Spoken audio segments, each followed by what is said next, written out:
Let's get this on record. Started. Good morning. This is the Board of Appeals, Town of Hempstead, April 5th, 9:30 meeting. Will everybody please stand for the Pledge of Allegiance?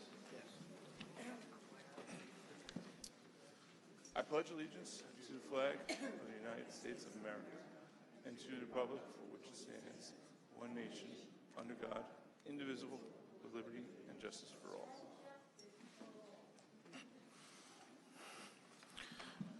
Mr. Chairman, do you have any opening remarks?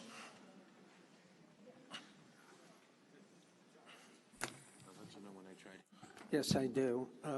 Good morning, and for those of you who have not been here before, the procedures that we follow are the applicant will be the first one to testify on any case, and thereafter we'll be giving the opportunity to the objectants to state their case. And after that, the applicant or the applicant's representative will then sum up. We will then close the cases. Some of the cases will be decided this afternoon. Other cases will be put on hold for various reasons.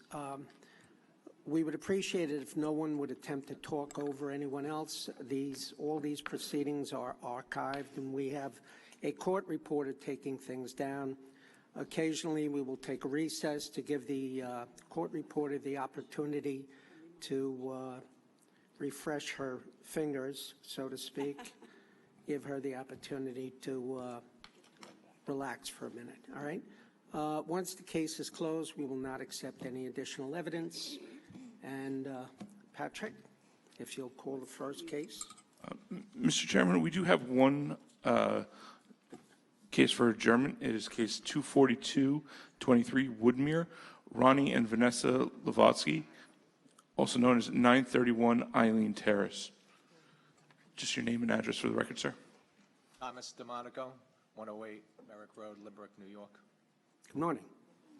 We're requesting an adjournment to the next available date. The mailing notice went into a spam folder. I never received it until I went really looking for it deeply. My clients have a special need child, and I'd really like to try to get this moving as fast as possible.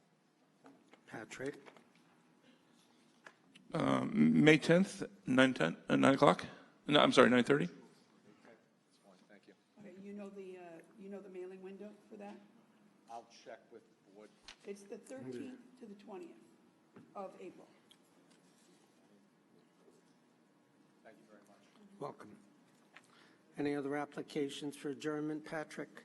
No, sir. Anybody here asking for adjournments? Okay. Okay. Okay, first we have cases 22223 through 22723 Seaford, Marina LLC and the Spot Restaurant Incorporated, doing business as Parkside Cafe. Renewal of grants, variance in off-street parking and insufficient backup space, use part of premises for boat storage, variance of side yard, rear yard, use part of premises to maintain addition to building for garage, storage, and workshop converted from boathouse. Use part of premises for outdoor dining. Use premises to maintain conversion of fishing station to restaurant in Res C district. Permission to park in front yard setbacks on Adler Court, Adler Place, and Sands Lane, also known as 2479 Adler Court. Sir. Good morning. You swear or affirm to tell the truth, the whole truth, and nothing but the truth, so help you God? Please take a seat and state your name and address for the record. My name is Mike Iovino, 163 Brattle Circle, Melville, New York, 11747. Morning. Morning. This is an application for a renewal of grants previously given by this board. The property was inspected by the building department on January 26, 2023, and you were found to be in compliance with all the conditions previously imposed by the board. Do you have anything to add? No, just the only thing we're really just worried about is we have a hardship with this arrangement that every 5 years we have to go in front of the board to have this renewed, which makes it very difficult for us to secure financing, try to sell the place, knowing that there's possibility that the board could take away the variance every 5 years, and banks won't look at us. Nobody wants to buy it at this position, and we were looking to see if we could make this permanent in any way. We've adhered to the rules of every stipulation for the last 20 years. We've been coming in front of this board, and we feel that it's time that you give us the opportunity to, I'm getting a little older, and I don't want to continue to work this property till So am I. death. When was your original grant, do you recall? Well, the restaurant's been in operation for since 2001 or 2, so I'd say we're going. This is our third time in front of the board for renewals, at least the Well, third. did you get the initial grant basically in conjunction with the opening, or was it something No. subsequent? The restaurant was closed. There was a problem with the restaurant with the previous owner that we bought the property, that they were doing everything illegally. So we hired a firm to make everything legal, and it opened with legality right around 2003, I'm going to say. My recollection is not that great right now. So the request to make it permanent is based upon the fact that you can't get financing if you want to make upgrades or maintenance money, you can't sell it. Right. Would you like to elaborate at all? Is that it? I mean, that's pretty much basically simple. That I can't sign a long-term lease with the restaurant client more than 5 years, and they're not too happy about that either, that every 5 years they have a chance to go out of business. So you're the property owner, but you don't, Yes, I'm the property you don't manage, or you have no interest in the restaurant? We originally owned a restaurant. We sold it to these gentlemen from Anchor Downs, and they've been operating it legally and within the permit specifications for the last 4 years, and they're a good operator, and we feel that it's time,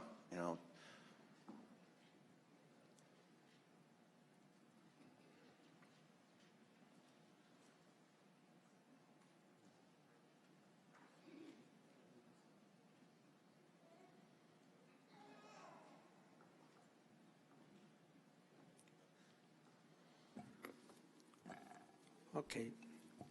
So we'll take your request under consideration. And do you have anything to add for the immediate? No? No, everything's been great. Okay. Do I have any other questions from the board? I move that the hearing be closed, the matter be placed on the decision calendar. Mr. Iavino, you'll be notified by mail of the board's decision once it's rendered. Thank you, guys. Thank you. Have a nice day. Thank you. Second. All in favor? Aye. Any opposed? Any abstentions? Next, we have case 228 of 23, Hewlett, Shepard, and Marilyn Goldberg, renewal of grant to maintain 5-foot-high stockade and chain link fences and 6-foot-high stockade fence located within a clear sight triangle and living fence varying in height from 4 feet to 6 feet, also known as 1600 Hillary Court. Mr. Chairman, there is an application for an appearance waiver on this. So there's an application for an appearance waiver, and we ordinarily grant that if there's no opposition, provided that all the previous conditions imposed by the board have been complied with. The building department inspected the premises on January 6, 2023, and found that all of the previously imposed conditions have been complied with. So if there are no questions from the board, I'd like a motion. Mr. Chairman, I would move that the hearing be closed, the matter be placed on the decision calendar. The applicant will be notified by mail of the board's decision once it's rendered. Do I have a second? Second. All in favor? Aye. Any opposed? Any abstentions? Next, we have case 22923, South Hempstead, Prowler Realty Corp. Renewal of grant to maintain laundromat with 54 washers and 28 dryers, also known as 1170 Grand Avenue. Good morning to the board. Morning.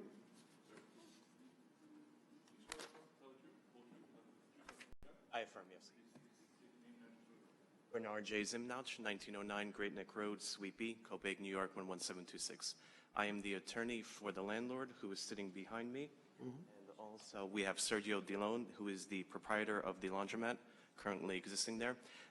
As was about 6 years ago, in 2017, this case was before the board. There was a denial initially but then there was a approval after a second hearing to continue the 54 washers and 28 dryers. Right now, we're before the board just to renew the special exception to continue using the location as a laundromat, to continue the 54 washers, 28 dryers. From what I'm told from my client, there's been no incidents. Everything is operating smoothly.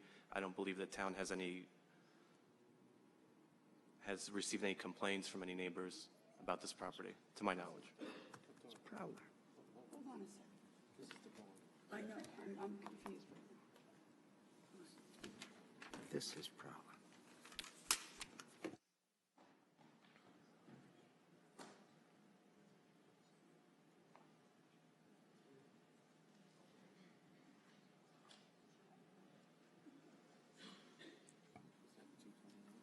Yes, it is.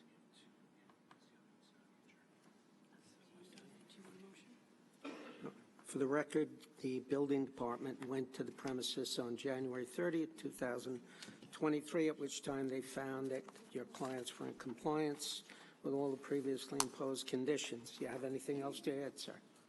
If the board would like to hear from the landlord or the tenant, I don't know if it's necessary. I don't either. Okay. No, I believe we have nothing further. I have no other questions from the board. I move that the hearing be closed, the matter be placed on the decision calendar. Everyone who's signed in on the case will receive a copy of the board's decision by mail once it's rendered. And then, Hold on. Mr. Chairman, I withdraw my motion. just one question. In the future, would we be able to apply for a permanent grant on this? Assuming everything goes smoothly.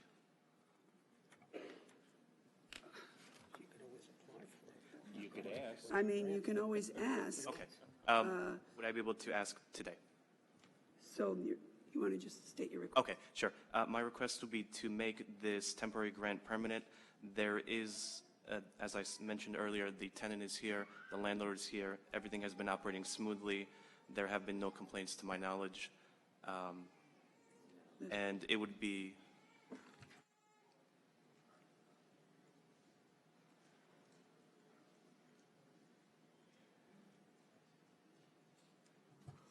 Would you like your client to speak? yes, if you wouldn't mind. Go right ahead.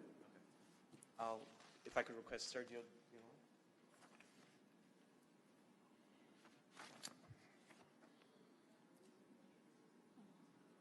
Another appearance. That's appearance waiver.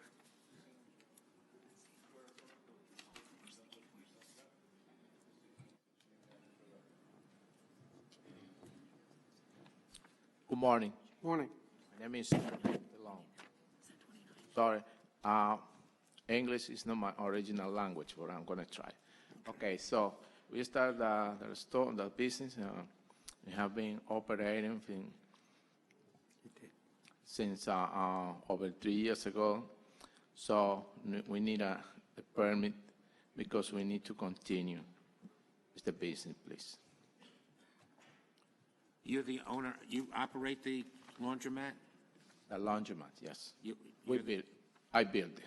You built it? Yes, sir. I'm sorry. I apologize, sir.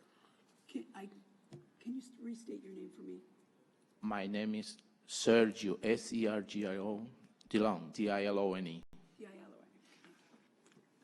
And you wish to request the board consider making this grant permanent because, can you just elaborate on the basis of the request? Yes. Because what? What difficulty is it if it's not permanent? If you want to explain to us.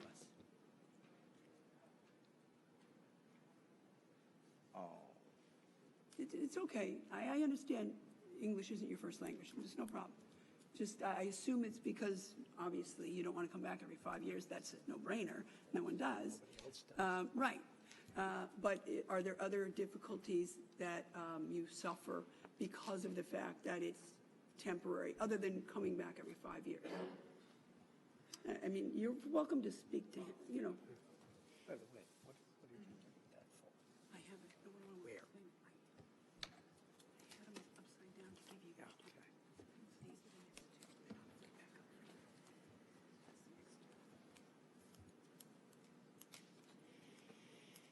two.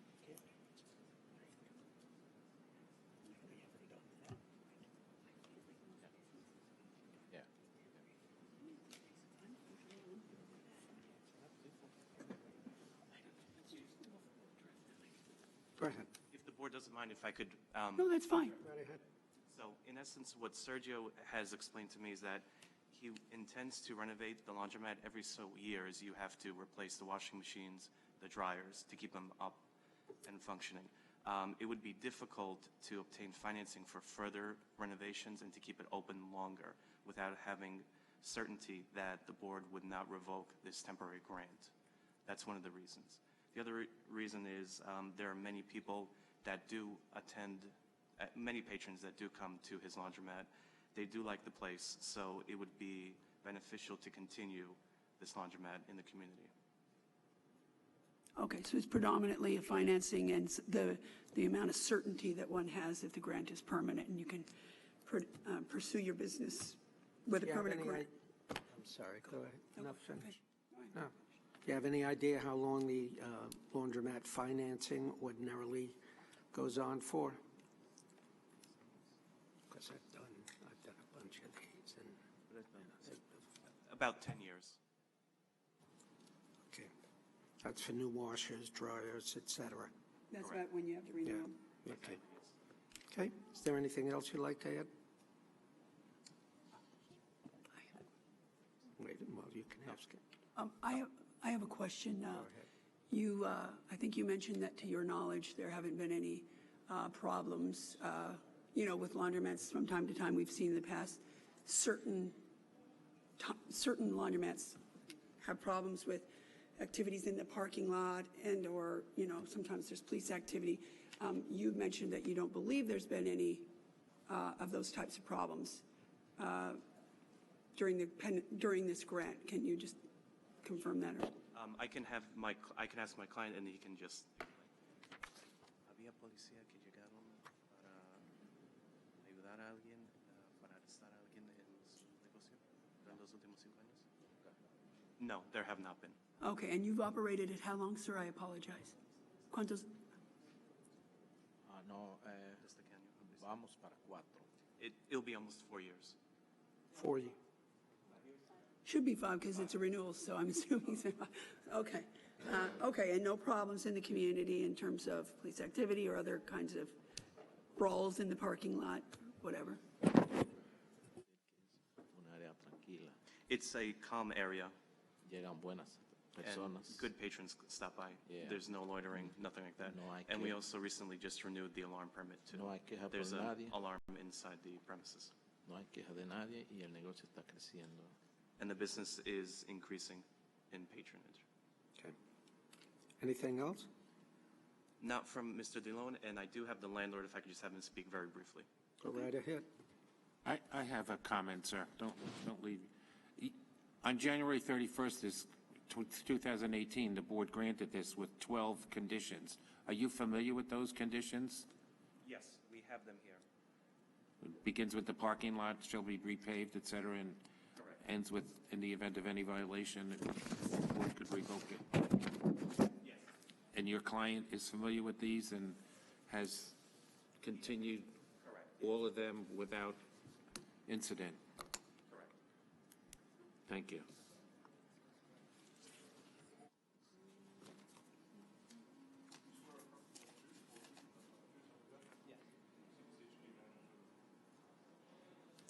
Hi, my name is David Prowler, 17 Pony Circle, Roslyn Heights, New York, 11577. I've been in a laundromat numerous times, and I also speak to the people who are using it, the customers. Excuse me, what is your relationship to the laundromat? I'm the landlord. Okay, I may have missed that. Okay. And big smile comes over their faces when I ask them how they like it. They're very happy. And it seems that the laundromat is always in beautiful condition, because I always make sure that he follows all of the requirements that the board had put down 5 years ago. Sergio may not speak much English, but he knows the right thing to do, and he has done everything that's been asked of him. And I know that he wants to keep the laundromat. This has always been his dream, and he's always wanted to keep the laundromat as highly technological as he can, as far as having cards that don't require cash, and making sure the machines run perfectly, and not allowing him to have a permit that is more than 5 years is holding him back from financing. So I'm surprised in the beginning when it wasn't given for a permanent permit, but I understand that there was some, consternation. But I believe it's time for the board to let him run the business, as easily as possible. I guess that's it. Okay, thank you. Thank you. Do I have any questions No, from the sir. board? Mr. Chairman, I would move that the Motion. hearing be closed, the matter be placed on a decision calendar. Each of you who signed in will receive a copy of the board's decision by mail once it's rendered. Thank you. Second. Have a nice day. All in favor? Aye. Any opposed, any abstentions? Next, we have case 23023, Elmont, Andrea F. Tobias, renewal of grant to maintain a 6-foot-high solid PVC fenced forward dwelling which may substantially obstruct line of sight, also known as 178 Jacob Street. Mr. Chairman, there is an application for an appearance waiver. The building department inspected the premises on January 27, 2023, and found that the applicant was in compliance with all previously imposed conditions. If there are no questions from the board, do I have a motion? Move that the hearing be closed, the matter be placed on the decision calendar. The applicant will be notified by mail of the board's decision once it's rendered. Second? All in favor? Aye. Any opposed, any abstentions?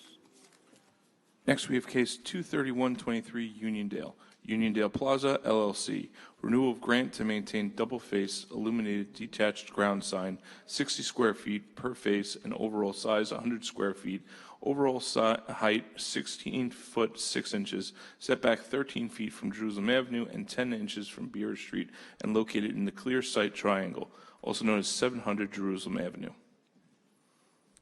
Is there anyone here on this case? Mark it second.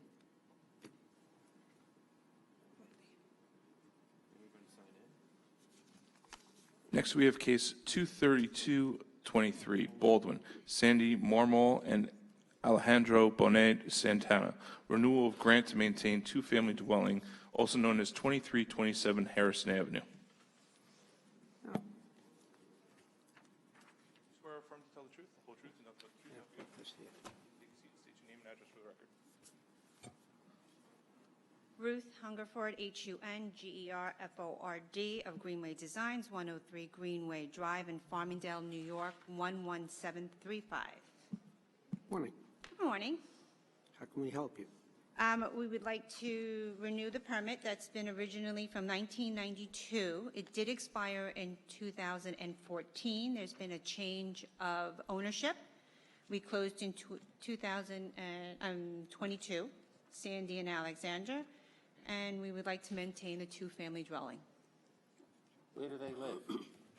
Right now, they are leasing in Nassau County because they are anticipating to move in once we have filed for 2 other permits to renew, to upgrade the kitchen. When did they take title to the property? They took title for the property. I do have them here. Sandy and Alexander are here as well. They took title of the property. Let me stop you for a second. These people, Sandy Marmol and Alexandro Santana, are they the current owners? They are the current owners. That's correct. They just bought it? They just purchased it. Okay. How, and that's the question is, okay, continue. How, when did they purchase it? Let me just look at the deed. I submitted the deed with the application. They are here as well, so they would probably be able to answer that. I have.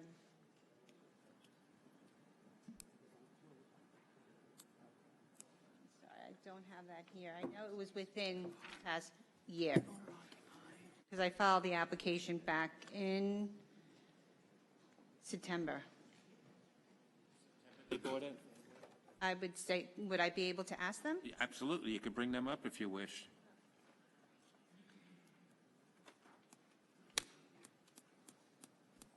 Good morning. It was July of One second. The deed. I know what you're looking for. It's Sandy Marmol and Alejandro Bonet Santana, 2327 Harrison Avenue, Baldwin, New York, 11510. You stated 2327 Harrison Avenue. Right, so Do you live there?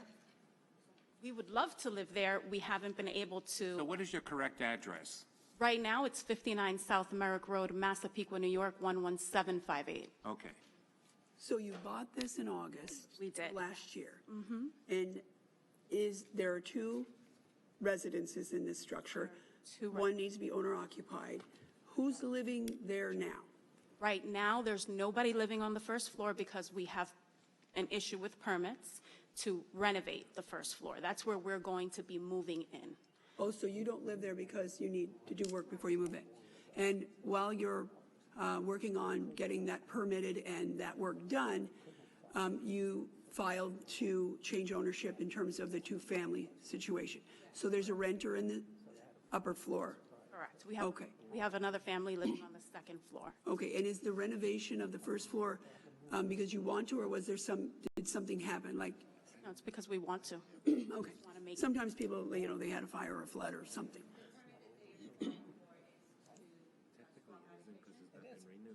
Replacement for the first floor kitchen, as well as finishing the walls downstairs in the basement.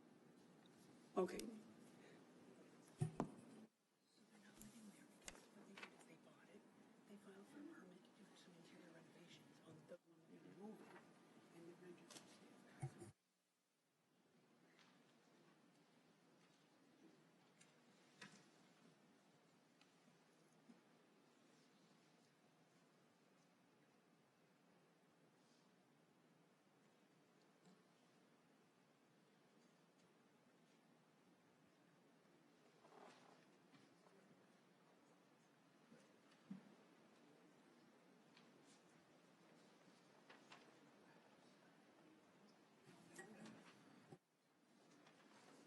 When you purchased the home, did the seller put any money in escrow pending the approval of this application, if it were to be approved? They did not. They did not. Oh, because. Okay. Do I have any other questions? Yes. Okay, I guess I do. When do you expect the renovation to be completed and you to move in? Well, let me back up. When do you expect the renovation to be completed? I was hoping to move in on January 1st. In 2023? Okay. We had it inspected back in December for the two-family dwelling, and we also had it inspected by a buildings department. And unfortunately, I took a leave of absence from January 15th until April 1st, and now I'm back. So the delay is on me and on mine. What is your role with the applicant? I've been expediting it, and I actually handed it off to another expediter, but obviously the work wasn't done. So now we have the permits finalized.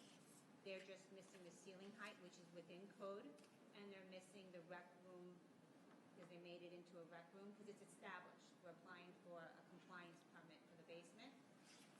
What's in the basement? There's a big rec room, and then two little storage.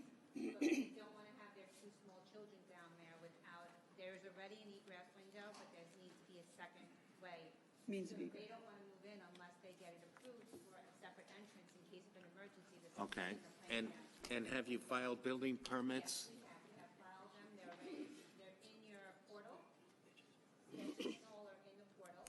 We were just missing, like I said, the height of the ceiling to be put in, which is to code, and as well as the measurement for the actual storage. All right, so those two pieces of information need to be uploaded or input, and then the plans examiner can opine or approve or whatever he or she is doing on it. And with that, you then expect that you'll be able to, what I assume, 2 months or something, and then you will move in. Okay. And you have the renters upstairs still. Okay. Is there, well, there's no cellar entrance because you have an egress window. Okay. We have one egress window, and they have proposed for a separate cellar entrance in case of emergency. If we need to switch it to another egress window so it shows that nobody's coming Well, that'll be addressed by the building department, I assume. I just have one of that. I'm sorry. No, go ahead. Do you have anything else you'd like to add? No, obviously, we're trying to comply with everything. You see that we're working with the building department, and it's just because of my leave of absence for the past 3 months, this has been delayed, and I'm here, and I came back on April 1st. So I do hope that this gets approved, because it's just a renewal for a legal two-family. It's her cousin upstairs, and she's downstairs, and they like to move in. They actually had to take an additional 6-month lease because they couldn't move in on the 1st of January. So now they just want to move in. They want to occupy this beautiful home that they, if you see the difference from the old pictures last year prior to purchasing it to what they are outside, they beautified the whole area. There's nobody here complaining because they have a beautiful driveway, We beautiful understand. landscaping. Okay. Any other questions? Can I have a motion? I move the hearing be closed, the matter be placed on the decision calendar. Each of you who have signed in will receive a copy of the board's decision May I by have a mail second? once it's rendered. All in favor? Aye. Any opposed? Any abstentions?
Mr. Chairman, we're going to second call case 23123 Uniondale Plaza LLC, renewal of grant to maintain double-face illuminated detached ground sign, 60 square feet per face, and overall size 120 square feet, overall height 16 foot 6 inches, setback 13 feet from Jerusalem Avenue and 10 inches from Beer Street, and located in Clear Sight Triangle, also known as 700 Jerusalem Avenue. Sir? Name and address. You're in here? Do you swear or affirm to tell the truth, the whole truth, and nothing but the truth, so help you God? I do. Please take a seat and state your name and address for the record. Saeed Ahmed, 79 Syazet Circle, Syazet, New York, 11791. Morning. Good morning. How can we help you? I'm here to renew the sign permit. Okay. This is a renewal of a grant previously issued by this board, and the building department inspected the premises on February 3rd, 2023, and found that all the prior conditions were being complied with. Do you have anything else to add? No, not If not, do I have a motion? Move that the hearing be closed, the matter be placed on the decision calendar. Mr. Ahmed, you'll be notified by mail of the board's decision once it's rendered. Thank you and have a nice day. Second, all in favor? Aye. Any opposed? Any abstentions? Mr. Chairman, we're going to call the case 20623 East Meadow, Dr. David J. Miller, renewal of grant to use premises for non-resident dental office with apartment, also known as 467 Newbridge Road. You swear or affirm to tell the truth, the whole truth, and nothing but the truth, so help you God? Please take a seat, state your name and address for the record. Good morning, Mr. Chairman, members of the board. William Benesso for Celli Deegan Tirana, 333 Earl Ovington Boulevard, Uniondale, New York. Here on behalf of the applicant, David J. Miller, Dr. David J. Miller. Dr. Miller is a dentist who owns the property in question at 467 Newbridge Road in East Meadow.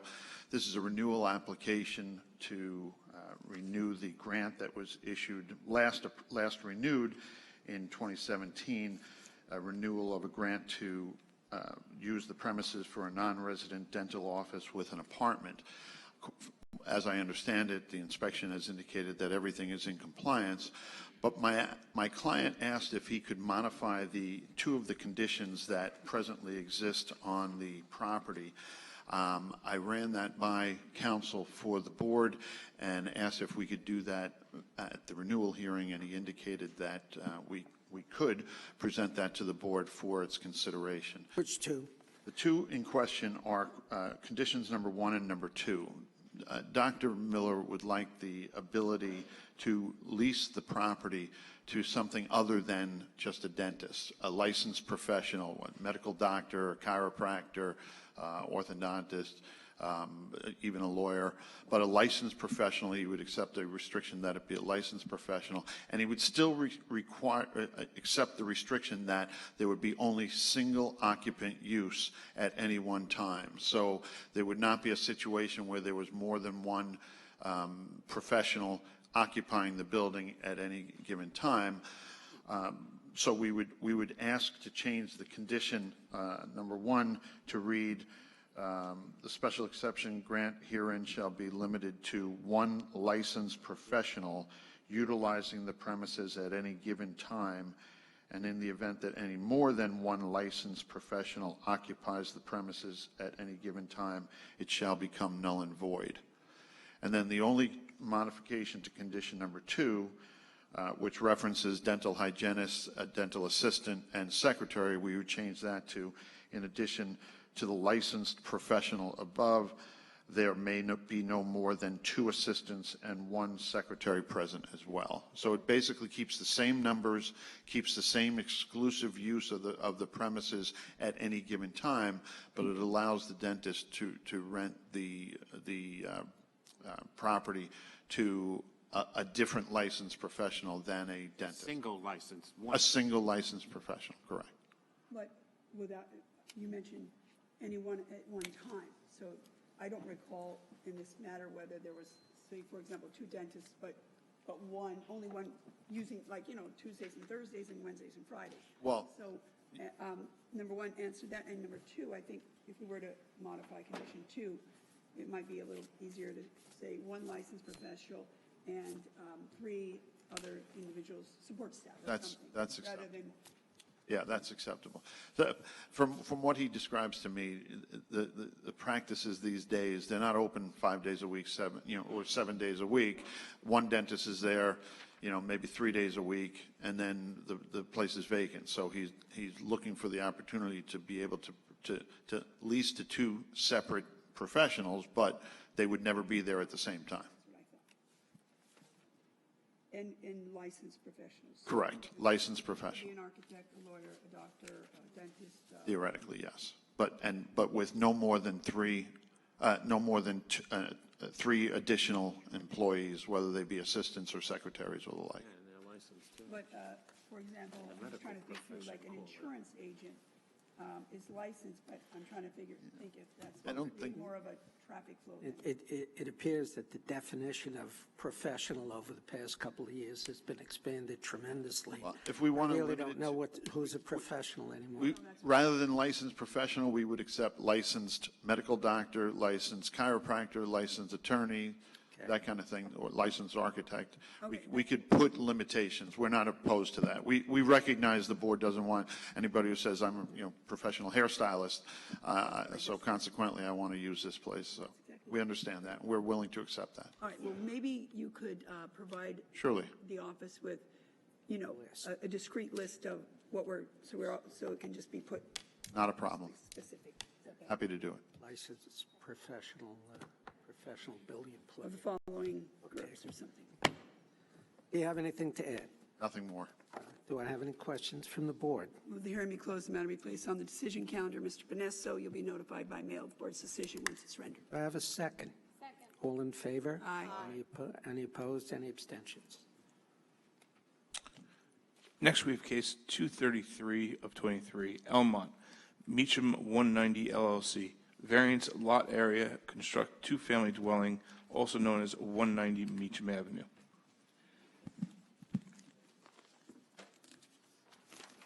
Mr. Vanessa, again.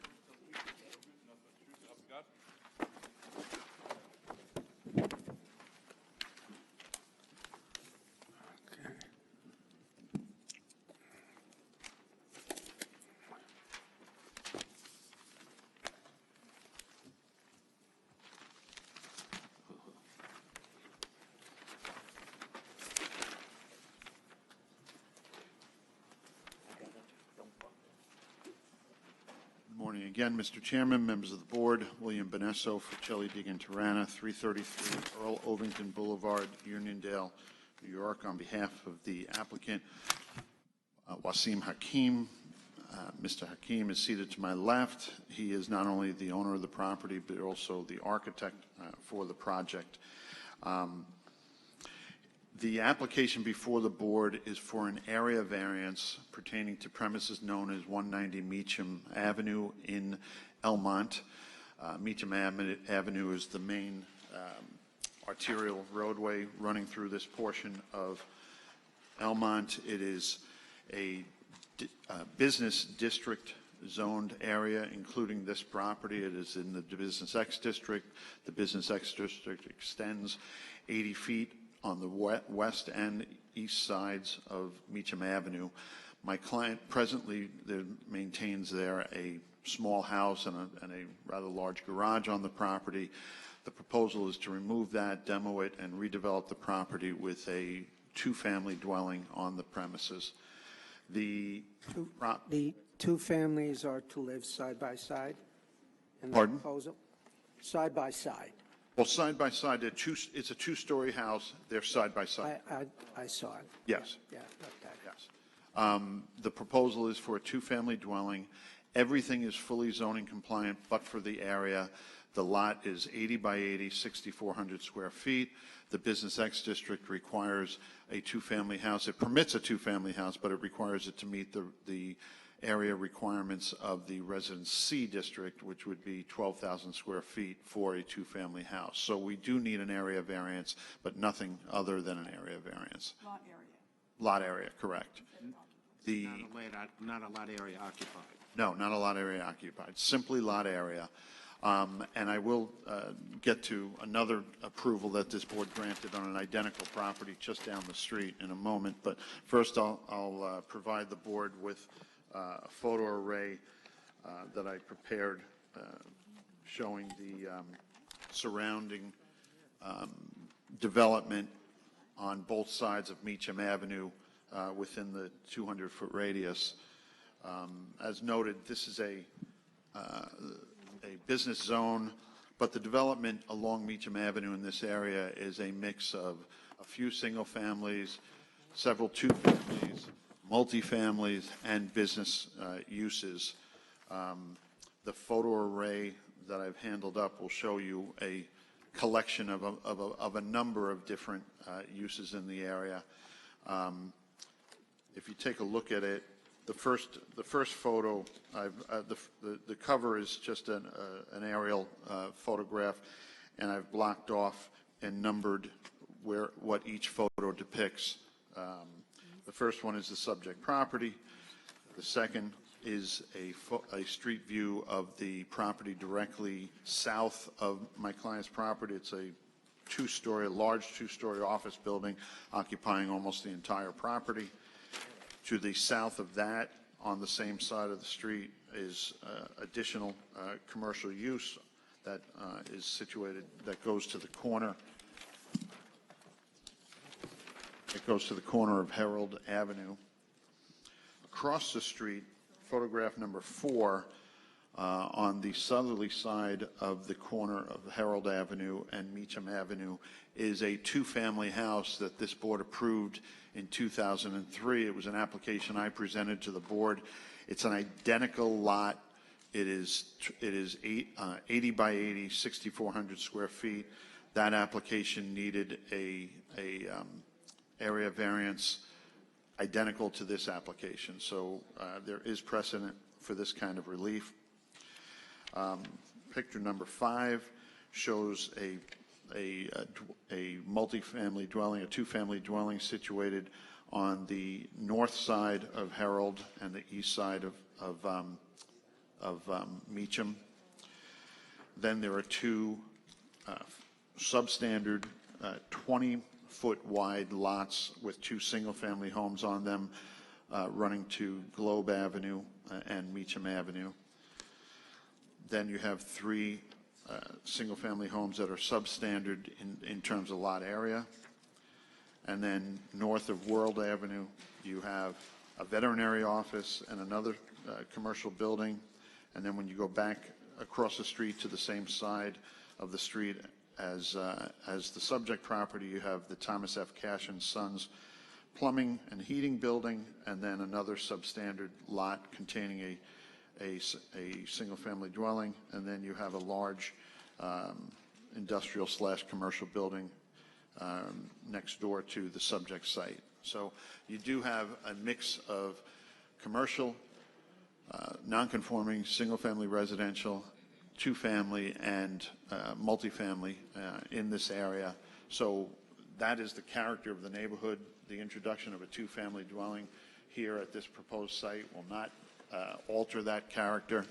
Certainly the precedent that exists is the 2003 grant by this board, photo number 4, case number 2, I think it was 203. Case number 898 of 2003 for the identical relief, 80 by 80 foot lot, 6,400 square feet for a two-family house. That was the only relief requested and granted. So we feel that the application is in keeping with the character of the neighborhood. Obviously, the benefit to the applicant is financial. As presently developed, the property is probably worth around $400,000. If permitted to build a two-family home on it, it would probably be worth anywhere from $750,000 to $800,000. It could be used commercially. It could be used, redeveloped with a small retail use or a small personal service use. That would certainly generate more traffic, more parking, more activity in the area. So the two-family dwelling is a good fit for this use. It accommodates the needs of the applicant in terms of maximizing the benefit from the property, but it also maintains a residential use on the property.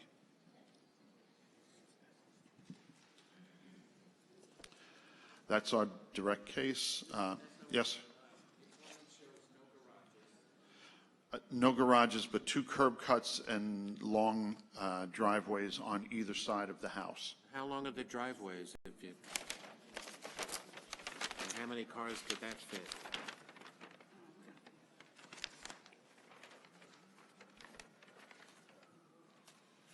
The driveways extend back beyond the back of the house, so I'm going to guess they're about almost 70 feet deep. The driveways? They are tandem, but nonetheless, they can accommodate multiple vehicles. And then in the front yard itself is 18 feet from the property. So if the board wanted us to do a parking space here, you could pull in like that, right? The house is set back, is also set back 18 feet from the existing sidewalk, so it's actually more than that from the street. If the board wanted us to put an additional parking lot to the left or right of the driveway, we could do that as well. Little. Yeah. Like two-family dwelling, and you're gonna knock on your neighbor's door every day to get your car out, and vice versa. Well, I mean, each side has its own driveway. There's a driveway running on each side of the house. I didn't see that one. It was on the bend of my paper. No, there's a driveway running on each side of the house that runs to beyond the back of the house. So you could theoretically have one for one unit and one for the other. I mean, these proposed units have quite a number of bedrooms. I think there were 5 between the 2 floors on each side. And then there's a very large basement space proposed. What is the, I see that there's a washer and dryer, but what is the other anticipated use of that? It seems like a lot of stuff for the size of a lot. Just the accessory use to the family above. To the basement is the accessory use to the family. It's like a play area for the people. What's the square footage, if you know, of each unit between the basement, the first floor and second floor, Ms. Panessa? The total square footage of each floor is about 2,200 square feet. So 3 times that divided by 2? Yes. Is that what you're saying? Including basement, yes. So what was that number? About like 1,100 square feet per floor. So 3,300 square feet per unit, if you include the basement. Yes. It's a big place. Mr. Benesso, if you know, what would be the difference in value if instead of putting these units side by side, you were to go straight up and put a garage on the property and have a two-family dwelling? Would there be a significant difference in value, or could you sell it for $750,000 or $800,000? Describe the alternative. The alternative is you go up one building, not side by side. Right. You have room for a garage, and you have your two-family dwelling. 6 over 6. Yeah.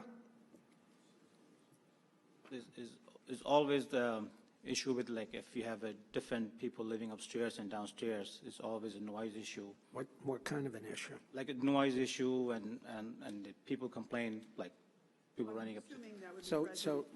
okay. No, go ahead. I'm assuming that would be present in any situation, or could be present in any situation that is multifamily dwelling unit, right? For that matter, it could be just your not neighbor, but, you know, And- I'm sure those issues may be present regardless of if it's side by side or upper and lower. I mean, I guess you mean people walking around it. And if this application were to be granted, I would assume that one of the units would be owner occupied? No. No, it's full rental. Okay.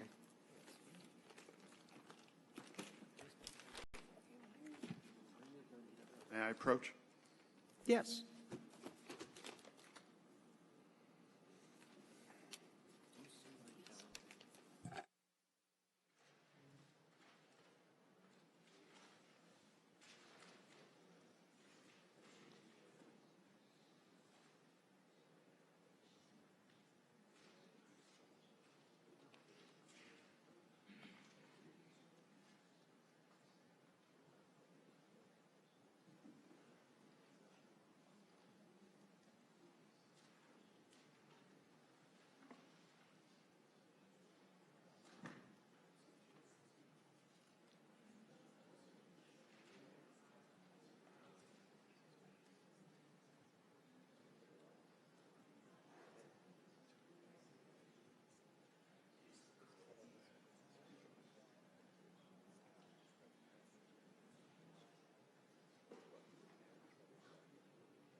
It's got a garage in the basement.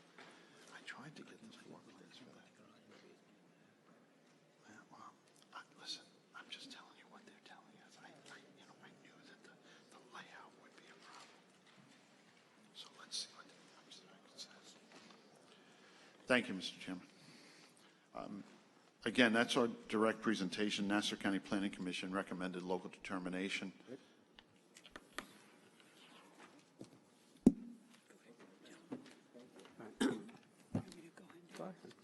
Okay, Mr. Benesso, let me just let the record reflect that Mr. Benesso approached the bench, and the one or more board members expressed some concern over the size of the structure, the significance of the variance, which ordinarily would be a 12,000 square foot lot, and it's a 6,400 square foot lot. The lack of a garage, which the board tends to like to see as part of any structure so that it ensures both some storage and some parking, additional parking. Elmont does have, is high density, so parking and off-street parking is always a plus. And the chairman mentioned to Mr. Benesso the reservations that seem to be here on the board, and that if you and your client, Mr. Benesso, would like to come forward with a modified plan, a little scaled back, maybe some garages, to make this potentially more palatable, I think we could I think the chairman has indicated the board would be amenable to sort of revisiting the issue on a set of amended and modified plans that scale this back to something 3,300 square foot, residence on a 6,400 square foot lot is feeling like a bit of an overuse and over-intensified use of the premises. So.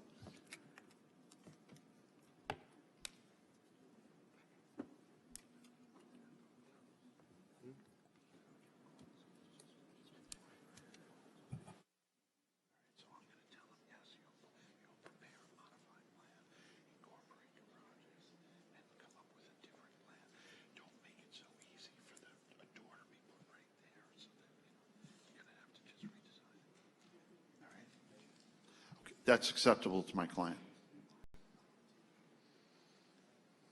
Okay, so we'll adjourn it now. So we're going to adjourn this case to give you the opportunity to come back with a modified plan. How long do you think you'd need, Mr. Benesso? He tells me he could have something prepared within a couple of weeks, so what's available to the board? Well, you'd want to run it. Is there a sign posting required for this? No. Sign postings in residential areas are only required for subdivisions. As this is a residential request, it does not require a sign posting, only a letter, written notice. Certain. Even in a business zone, correct, because it's a recommended residential use, not a commercial use. But you will want to, once the new plans are prepared, they need to be run quickly by the building department, make sure there's no. They'll be submitted through Mr. Owens. He'll send it to the building department to make sure that it doesn't generate any new variances. That work for you? Or different variances. So can we do something later this month? Does it have to go back to the planning commission? If there's no different relief, it shouldn't. Right, he's seeking. Presumably, it's going to be scaled back, so it likely will not generate. Yeah, it should be actually lesser square footage and no additional relief. The only relief we're seeking is the area of the lot, and that's not changing. Does May 10th or May 17th? May 10th. May 10th, 9:30? Right.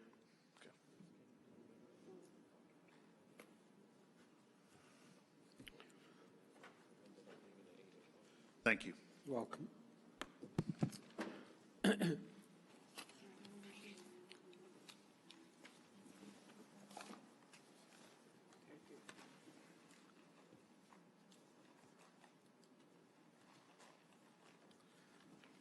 Next.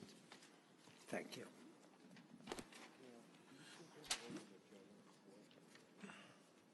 Okay. Next, we have case 234-23, Elmont Jean Metellus. Variance, front yard average setback, rear yard, constructs second floor addition attached to dwelling, also known as 110 Savoy Avenue.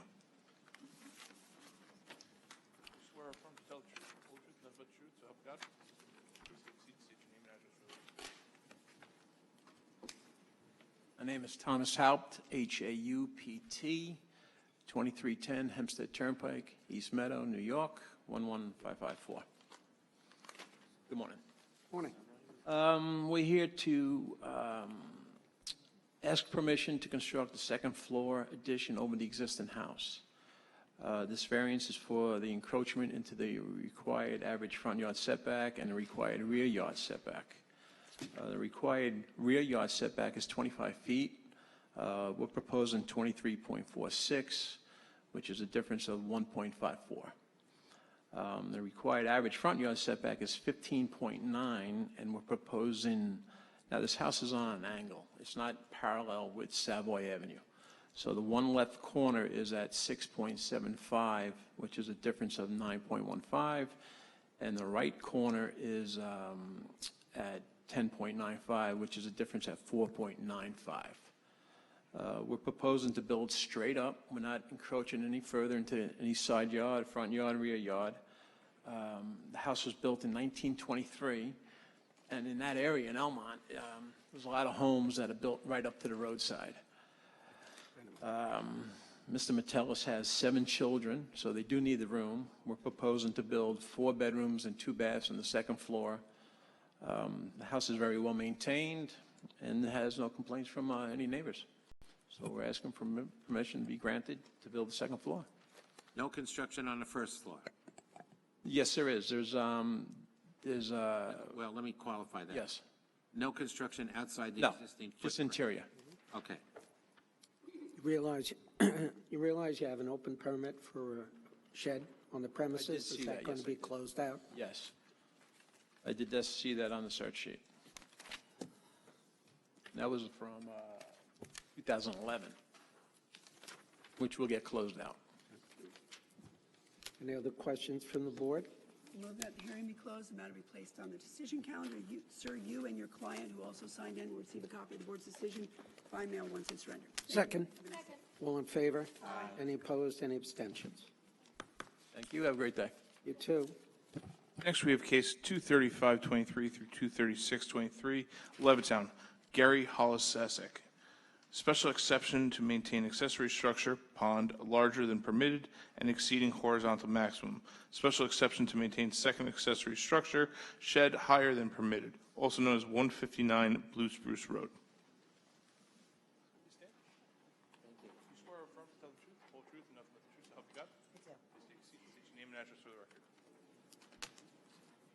Tina Pangallo, 549 Hempstead Turnpike, West Hempstead, New York, 11552. Gary Holochek, 159 Blue Spruce Road, Levittown, New York. Good morning, Chairman and members of the board. I'm representing Gary Holochek of 159 Blue Spruce Road in Levittown. The property is located in the LPRD district on the north side of Blue Spruce Road, 249 feet west of Valley Road. We're requesting a variance to maintain a pond as an accessory structure larger than permitted and exceeding the horizontal maximum allowed, and a shed higher than permitted as a second accessory structure. The shed is 8 by 10.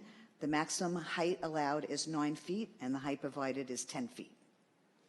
The pond violates the maximum length and width allowed of 12 by 12 for an accessory structure.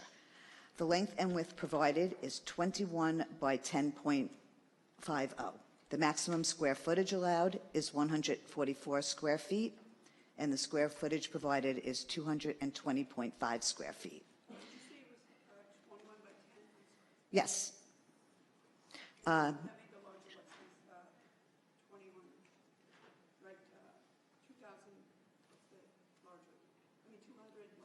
220.5.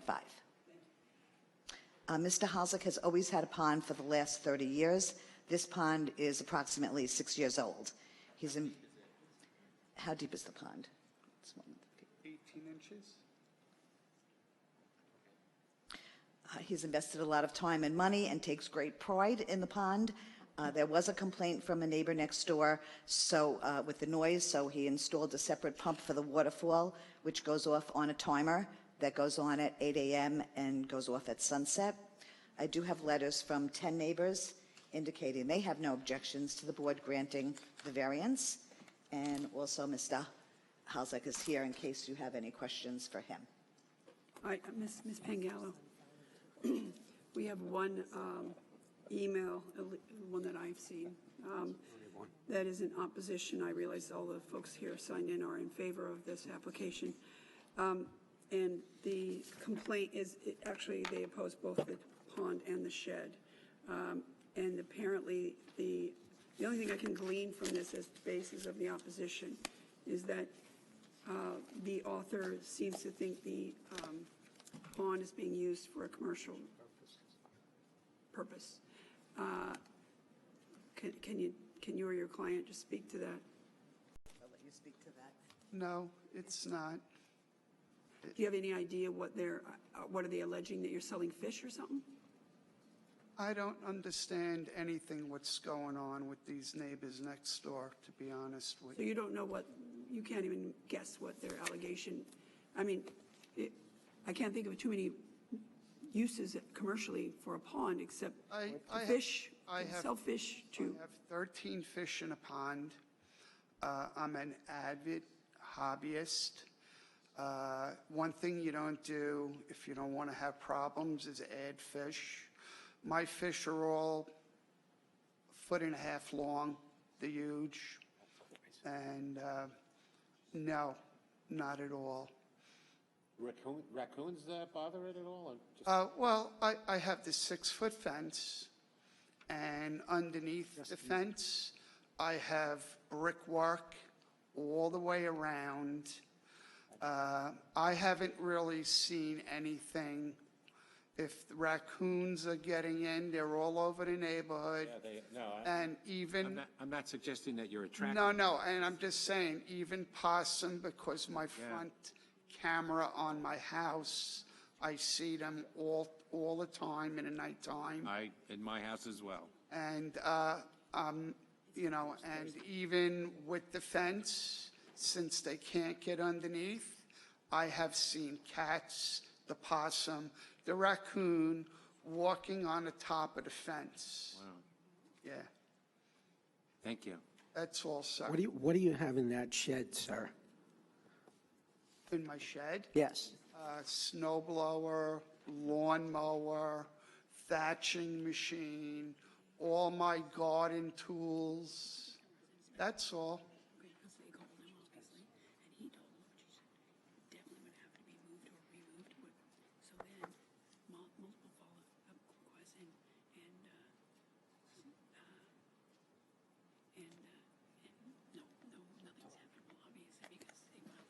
Yeah.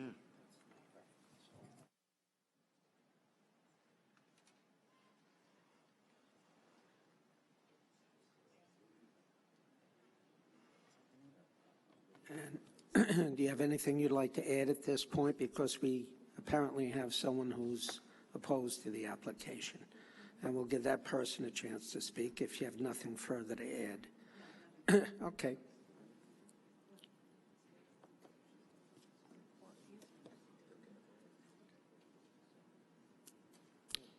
Do you want to sit in the first row and give the lady the opportunity? Pardon? Oh, hold on, that's okay. Tell her to use the podium. That's better because Yeah. there's not 2 microphones, so. Ma'am, would you like to come up To swear in, Patrick. in a minute? You can use the podium. Use the because you've got podium, another madam. microphone there. Use the podium.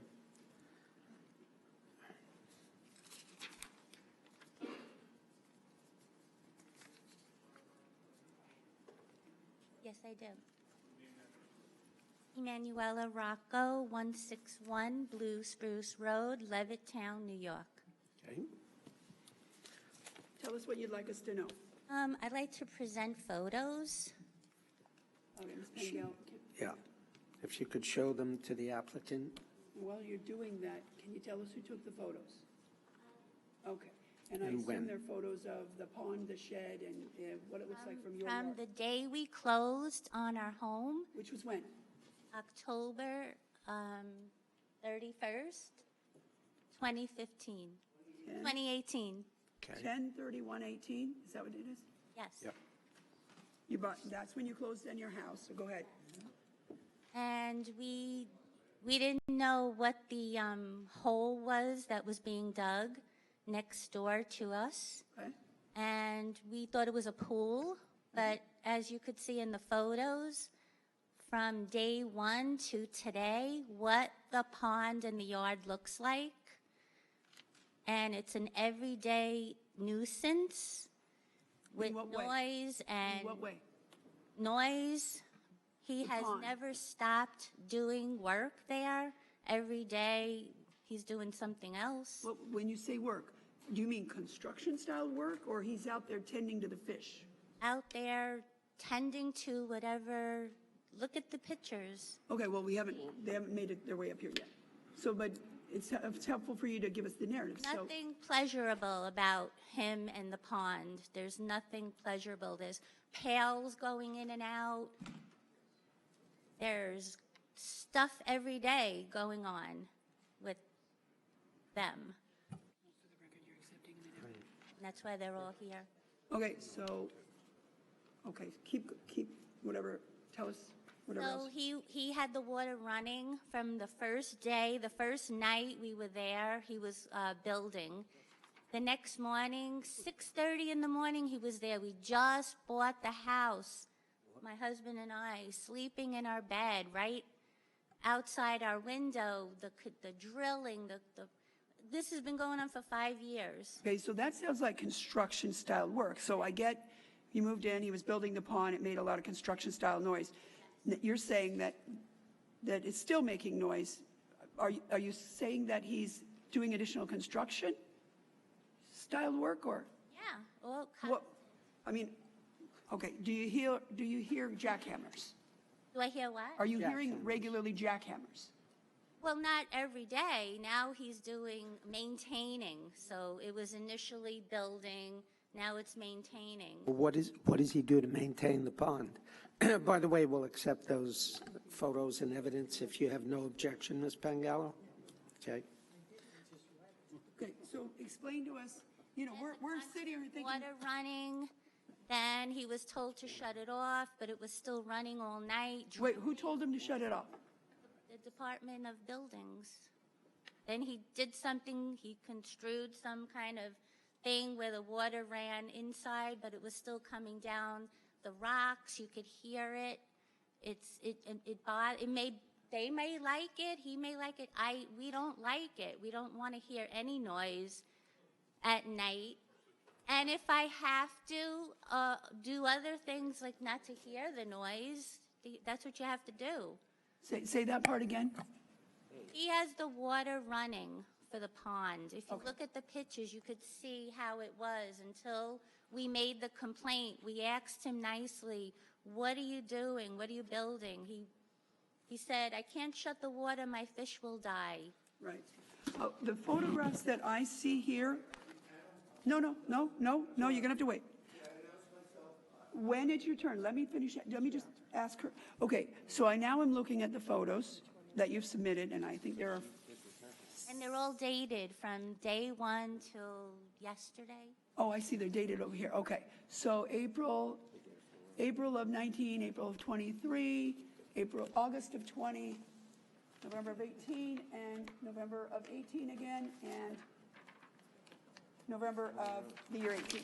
Okay, so in the photos, just since you're referencing it for me to answer my questions, so, well, I'll just say, let's just look at I'll take the most recent so we can understand better.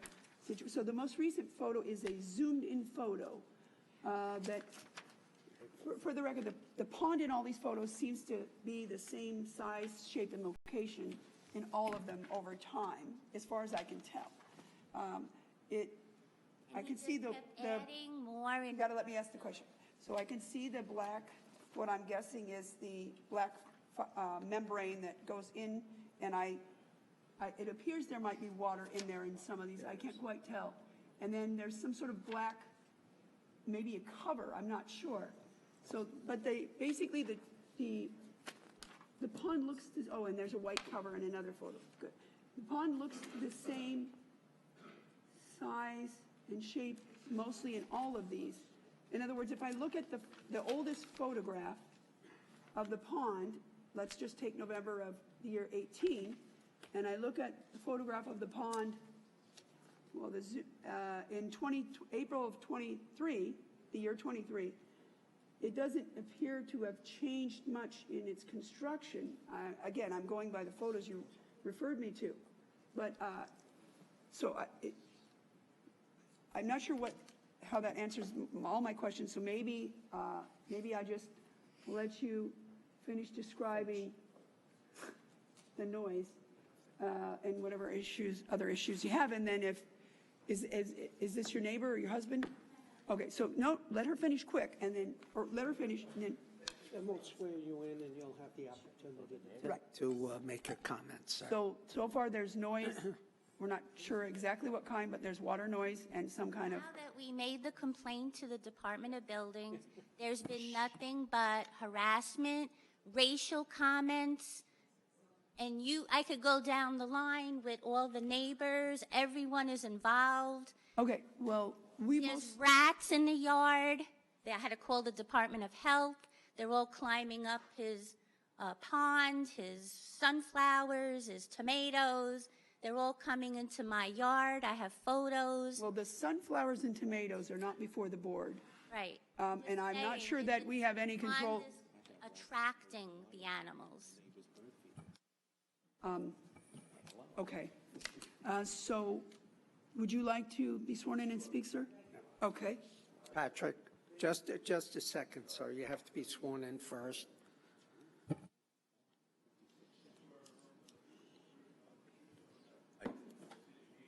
Daniel Kim, 161 Blue Spruce Road. Hold on. Okay. All right. Well, this is no. All right, sir, stop, please. So here's the thing. Halloween, October 31, we signed, we were happy. Coming in from Brooklyn, we try to be as the best neighbors that we could. November 1, we opened the window, and there's this patch. So I heard something about he had ponds for 30 years. Not that at that address. Okay, our neighbor, nobody slept there for 2 years. There was nobody, it was, look, the really bottom line is we brought the photos. Take a look at it. What she wrote in the complaint, look at the proximity. Okay, you got the backyard so far, right? You got the big backyard, and you got to put it right next to the, so that was a complaint. DOB, actually, we spoke to Lipinski, right, the co-chief, and also Tom Green or somebody else who came in a couple of times. And the first thing they told us, it's in the statement. We read it. They definitely have to move it. It's too big and too large. So well, hold on, but wait. He was a saving grace. We waited on it. There was some legitimacy because of the COVID in the delay.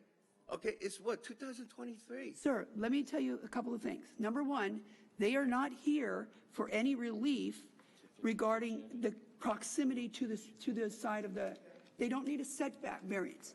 They need it for the size of the pond and for the shed as a second assessment. I can't talk, she has to write down everything that's being said. We got to talk one at a time. Secondly, when someone files an application before the zoning board to request relief to maintain and or construct, but usually it's in the case of a maintain, something, the moment by state law, this is not our doing, by state law, the moment that application is filed, there is a case pending and the state law stays any additional enforcement proceedings unless that enforcement proceedings is related to death or serious harm to someone. So in this case, the building department, once he filed a request to proceed here, was not allowed to pursue additional enforcement proceedings. So the building department didn't drop the ball. They simply, it kicks over to here and you're not allowed by state law to enforce it. So the location, they're here, just so you understand, they're here for the length of one side of the pond, and that one length side also causes the pond to be slightly over the allowable overall size allowed, which is 144 square feet. In addition to that, they are here for the height of the shed by 1 foot. Otherwise, they're not, even if we denied every relief, the relief he seeks, he would just take, 8 feet off the pond and it would still be there. Just so you understand what he's actually requesting. All right, sir, would you like to finish your comments, please? So let me just add that human element here. You guys, take a look at that. Does that look like a residential pond? Okay, so I'm just putting the human element, okay? All right, we moved in, we put all our savings in there. I outbid everybody for $30,000 for this house. It's a beautiful house. There's huge spruces in the back. We came in for the privacy. We had no idea because it was an empty house for over 3 years, okay? At that time, I was actually talking to my neighbor. He told me he was a plumbing engineer or whatever, and it was, but when it got out of hand, I had to ask him, Gary, it's making too much noise. What are we gonna? He said, well, my fish is going to die. I said, we're going to die. It's going on continuously. So take a look at it. I'm just asking for the human element here. Okay? Sir, just so you are aware, in many instances, members of this board, either one of them or all of them, will go out and look at these properties. We will announce who we are, and I mean, are there any large dogs on either of the premises?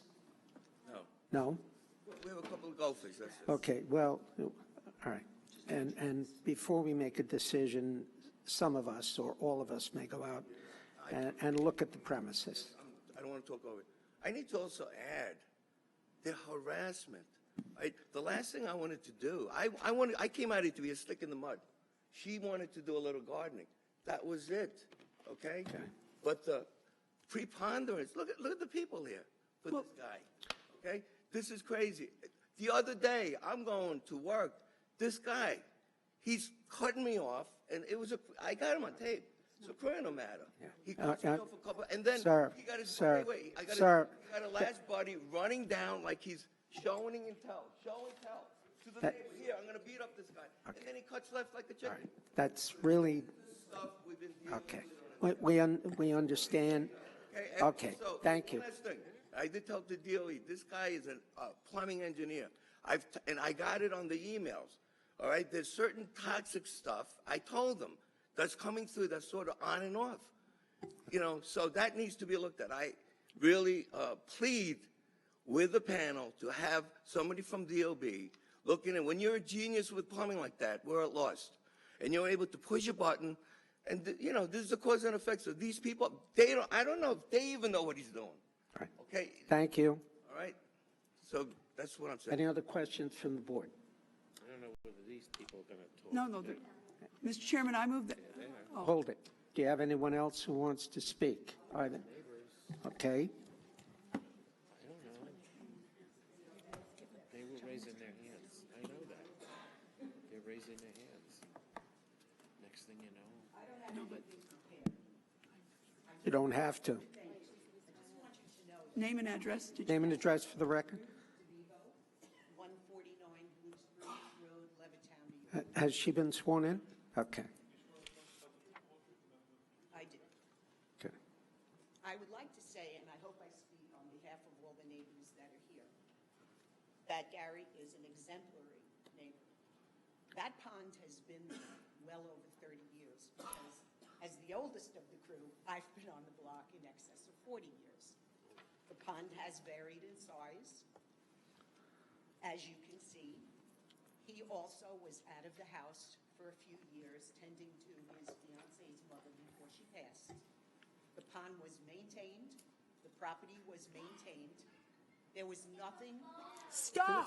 Please, ma'am, one at a time. Well, obviously, you can see that there are underlying issues here that have been involved with police and probably will eventually involve legal issues. Okay. Nobody wants a war on the block.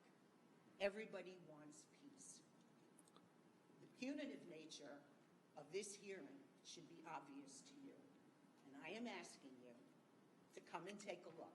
He has pictures of the yard last year showing the completed pond and the landscaping he did. I would ask that you be allowed to see these pictures today so you can see that maybe at one time it wasn't, Architectural Digest approved, but it certainly is. Are the photos on a Do you phone have or them? Are they in paper? On his phone. We can't. We can't take a phone in. We will, however, I'm quite confident that one or more of the board members will go out and look for ourselves. We also Okay. see at least the front by way of the satellite. Okay. We would love for you to do that.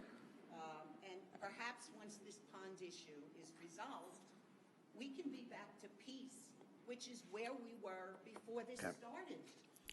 We're an older block. We're a very close community, especially with those of us that have been there forever. And we want peace. We understand. We get it. That's all it is. All right, thank you. I appreciate it. Thank you. Any other questions from the board? No. Sir? Okay. All right, thank you. Thank you. We have the photo. Thank you. Do I have any Mr. questions Chairman, from I the move board? that the hearing be closed, the matter be placed on the decision calendar. Each of you who have signed in will receive a copy of the board's decision by mail once it is rendered. Everyone, please have a safe home. Thank you for coming. All in favor? Aye. Any opposed? Any abstentions? Next, we have case 23723, Elmont, Susan M. Sir, Sir. pardon? Someone will come. You're welcome. I'll visit the pond myself. Next, we have case 23723, Elmont, Susan M. Williams, mother-daughter residence, second kitchen. Please, folks, if you have something to say, please say it outside.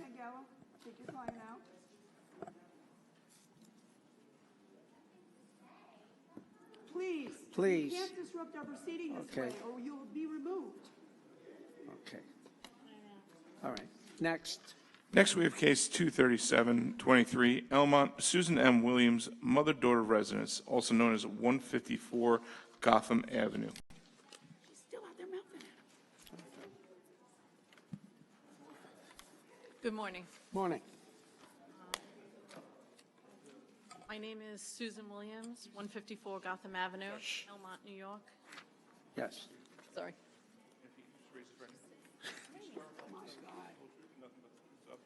She's your new neighbor. Yeah. Susan Williams, 154 Gotham Avenue, Elmont, New York. Okay. William F. Florio, 98 Woodlawn Avenue, Valley Stream, New York. Good morning.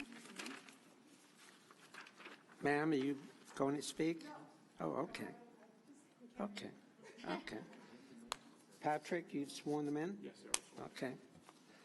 How can we help you?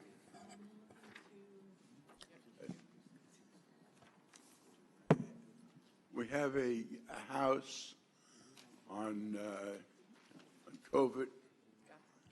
on Gotham, and this house has had a fire while the owner owned it. The fire was in the garage and led to the house. On coming back, they'd like to make it a mother-daughter. Okay. And the family is here, and we're going to tear down the garage. And everything is rebuilt. Okay, so you're tearing down, you had a fire in the garage. You want to tear it down and replace it with a garage?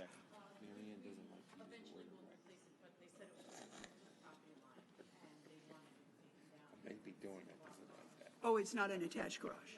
Okay, so you're here today because you want to have, you're an owner, and your son and his wife and son were there, I presume, would like to have two kitchens in the structure and have it authorized as a mother-daughter immediate family use. Okay. The house is on triple plots for that area, and it has driveways on both sides. Okay, and it looks like, in looking at the plans, the first floor will have one bedroom, one bath, a kitchen, and a living and / entertainment area. The second floor would have two bedrooms, a kitchen, bath, and a living area. Yes. Okay, and in the cellar, there's an unfinished storage space with an exterior cellar entry. Is that about right? Okay, is the second kitchen in yet? Yes. Okay. Who will be living on which floor? Names? Name? Right. Can't wait. And you have been supplied with a mother-daughter fact sheet. Have you seen that? Yes. And you agreed to abide by the conditions on that sheet? One doorbell? How many cars do you have? And is there room to park how many off the street? Okay. Just as a matter of housekeeping, when we have an immediate family mother-daughter application before the Board of Architectural Review also reviews it for its appropriateness as such and for the reversion plan when it's no longer being used in that fashion. They've provided us with a resolution indicating the findings and or decisions of the Board of Architecture Review, in which they've indicated that your house is appropriate for use as a mother-daughter, provided there's no illegal occupancy in the cellar, and that it is appropriate for conversion back to a single-family residence when and if that time comes. Okay. Do you have anything else you'd like to add? To have a motion? Any questions from the board? Mr. Chairman, I would just move that the hearing be closed, the matter be placed on the decision calendar. Both of you and anyone else who signed in on the case will receive a copy of the board's decision by mail once it's read. Do I have a second? Second. All in favor? Aye. Any opposed? Any abstentions? All right, I believe we're going to take a short recess for about 10 minutes in order to allow Stephanie to refresh the tingling in her hands. All right? So we'll be back at 11:15.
me know when you get rid of that.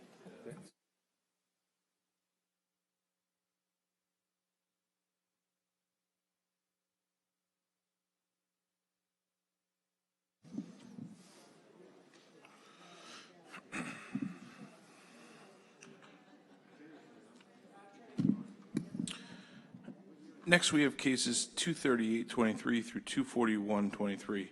Merrick, John and Cecilia Antimisiaris.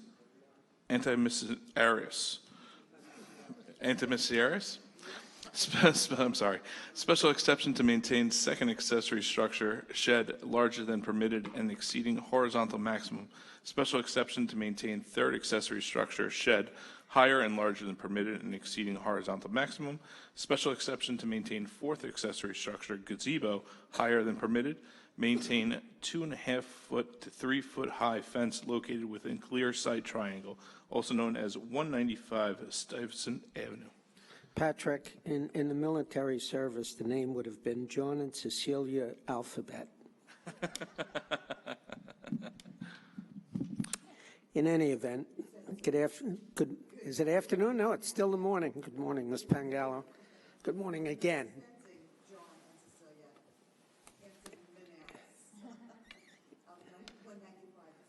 We know who they are. The property is located on the southeast corner of Stuyvesant Avenue and Babylon Turnpike in Pleasant Street. We're requesting variances to maintain 2 sheds, a gazebo, and fencing 2.5 to 3 feet in the clear sight triangle. Shed number 1 is in the front yard of Babylon Turnpike with a 6-foot fence in front. The maximum length and width allowed is 12 by 12, and the length and width provided is 16.7 by 10.3. Mr. D'Amato, would you like to pay attention? And the square footage provided is 172.01 square feet. The height is 8 feet 2 inches and less than the 9 foot allowed. This shed is a second accessory structure. A building permit and certificate of completion has been issued for the outdoor barbecue, which was considered the first accessory structure.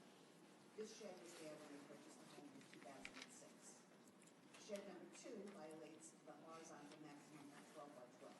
It is 18.2 by 10 feet and exceeds the 144 square feet allowed. The total square footage is 182 square feet. Luckily, my voice is loud enough. It is. The maximum height is 9 feet, and the height provided is 11 feet 6 inches. This is considered the third accessory structure.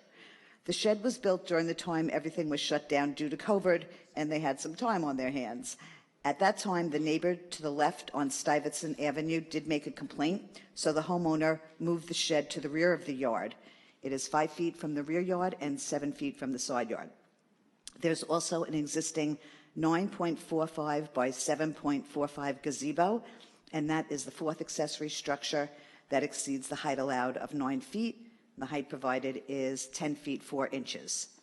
There's a scallop fence that goes from 2.5 feet to 3 feet in the clear sight triangle on Stuyvesant Avenue and Babylon Turnpike. It's a decorative fence that gives the house curb appeal and stops people from cutting across the property. Everything is well maintained, and we're respectfully asking the board to grant these variances. Mrs. D'Amato needs a second. Sure. Define second.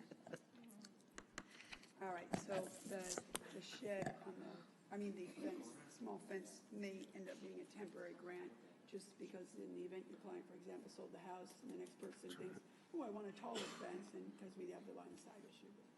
Sure. I have no further questions, Mr. Chairman. Do I have any other questions from the board? I would move, Mr. Chairman, that the hearing be closed, the matter be placed on the decision calendar. Ms. Pangallo, you'll be notified by mail of the board's decision once it's rendered. Thank you very much. All in favor? Aye. Any opposed? Any abstentions? Next case. Patrick. Next, we have case 24323, Uniondale, FCFC Realty LLC. Variances, front yard setbacks on Fenimore Avenue and Lenox Avenue. Rear yard, special exception to construct building for coin-operated laundromat and retail, 112 washers and 90 dryers. Demolish existing building. Variance in off-street parking and insufficient stall size and special exception to park in front yard setbacks on Fenimore Avenue and Lenox Avenue, also known as 929 Front Street. Good morning, everybody. Good morning. Mr. Wright, very nice to see you, sir. Mr. Chairman, we do have a number of people that are signed in for this. Do you want to swear everybody in all at once? Yes. If everybody that's interested that would like to speak, if you could come forward and we'll swear everybody in.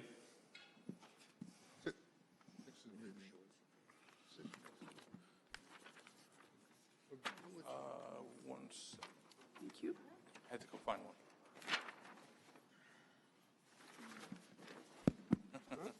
Okay. If everybody could raise their right hand. That's right. If you stand. You swear or affirm to tell the truth, the whole truth, and nothing but the truth, so help you God? Yes. Okay. Mr. Wright, we'll start with you. Your name and address for the record.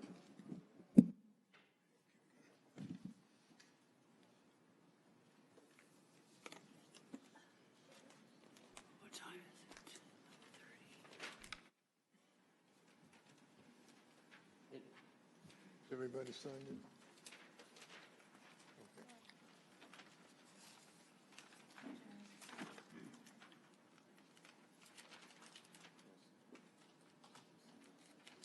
We ready?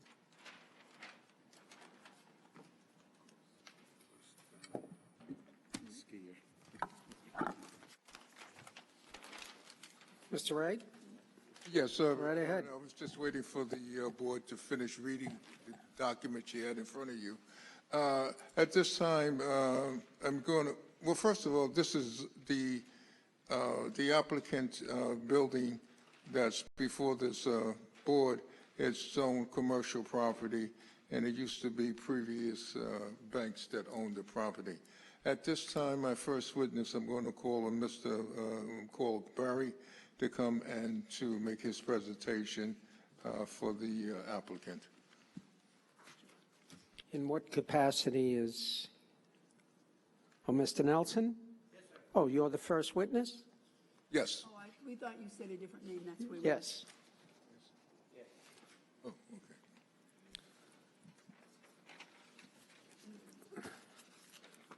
Mr. Nelson, you have been qualified as a real estate expert before this board on many occasions. Since the last time you appeared before the board, have your qualifications changed in any way? No, sir. For the general public, Mr. Nelson is going to testify as a real estate expert, which means his testimony will be given, and the weight to which we give it is dependent upon the board. He is only going to testify as a real estate expert and none other. Thank you. If you can now testify. Mr. Nelson? For the record, it's Barry Nelson, 220 Pettit Avenue, Belmore, New York, 11710. I'd like to hand in a packet of photographs, copy and original. There's 28 pictures that include the subject property and the surrounding uses.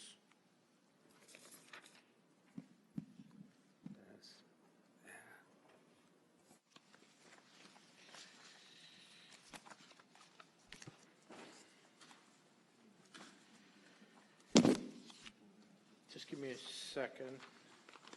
The subject property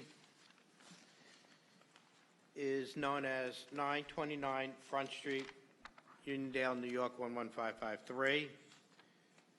On the Nassau County Land and Tax Maps, it's Section 34, Block 474, tax lots 58 through 67. The property is currently fenced in. It was the former location of First Nationwide Bank. And what's proposed now is to remove all the existing facilities and construct a one-story retail neighborhood shopping center that'll include a laundromat. Variances include front yard, side yard, front yard on the two streets, Fenimore Avenue and Lenox Avenue, and the rear yard, and special exceptions for the laundromat and parking in the front yard setback on the corners and on Front Street. The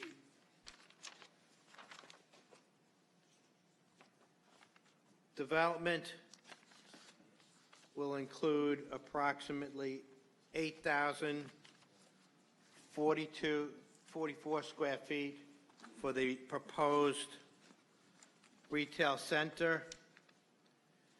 The laundromat will be approximately 5,550 square feet to include 112 washing machines and 90 dryers.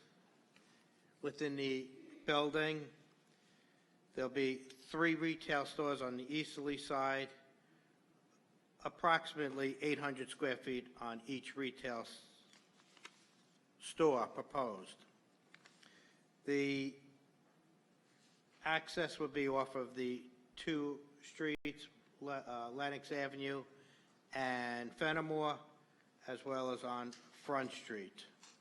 The center requires 48 parking spaces. Proposed is 40 parking spaces. As I mentioned, the retail area, including the laundromat, is approximately 8,045 square feet. There is a cellar area proposed that'll be towards the front of the building. That'll be just over 3,900 square feet. That's not included in the 8,045 you just said. That is correct. As it relates to the parking, 48 required, 40 provided. I'm assuming the 40 that are provided are the 40 you'll have in the event we grant the other relief as the front yard and the maneuverability and stall size. And it's, again, 8,045 square feet above grade. The 40 spaces would relate to that. There's 8 parking spaces calculated into the cellar area, which would strictly be used for mechanical storage, and there'll be no rental to that space other than to be included part of the laundry facility and the 3 retail stores.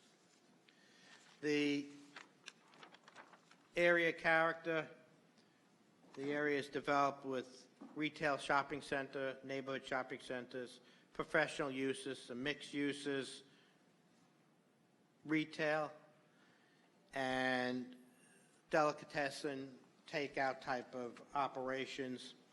The development east of the subject property will include a Domino's Pizza at the northeast corner of Fenimore Avenue, parking in the rear. As we continued east, you have retail, professional services, and so on. There are some mixed uses with apartments above. To the west, similar type development. Recently, I worked on an application at the northeast corner of California Avenue and Front Street that was approved for mixed uses, offices on the first floor, and an expansion of apartments on the second level. Hofstra University is not too far from the location on the westerly side, actually on California Avenue to the northwest of the subject property. The proposal almost similar to what has been approved across the street, which is identified as Lenox Plaza Incorporated, with the retail stores developed to the south on the site with a 0 lot line rear yard setback and parking in the front of the building. As it relates to the one you just mentioned, I see obviously there's a laundromat there too. That is not, I take it, your client's laundromat, or is there any relationship between the two? That is not the applicant's laundromat. Okay. The applicant does own other laundromats within Uniondale. How many? I believe they own 2, one further east on the north side of Front Street at the northwest corner of Front Street and New York Avenue.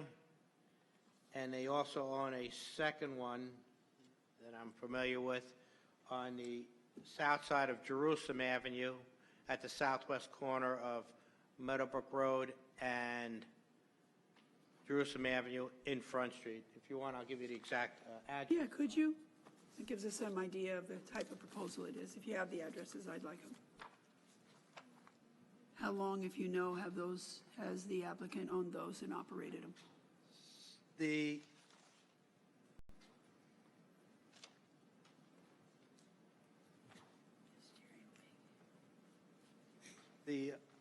location on Front Street, which would be the northwest corner of Front Street and New York Avenue, is known as Laundry City, 1103 Front Street.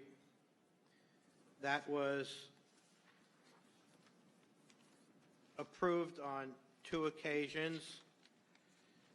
The first, I think, was in the 90s, and then they came back for an expansion into other retail stores at that location. And originally, I think it's approximately 120 washing machines, no, I'm sorry, 87 washing machines, 94 dryers. And that expansion, do you happen to know just like roughly what year it was? Yes, that was under cases 122, under case 122, hearing date February 6, 2002. Then, let me just see. I think that was the last, that was the most recent. Let me just make sure.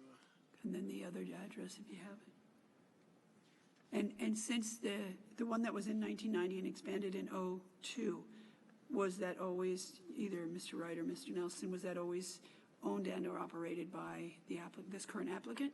Yes. Okay.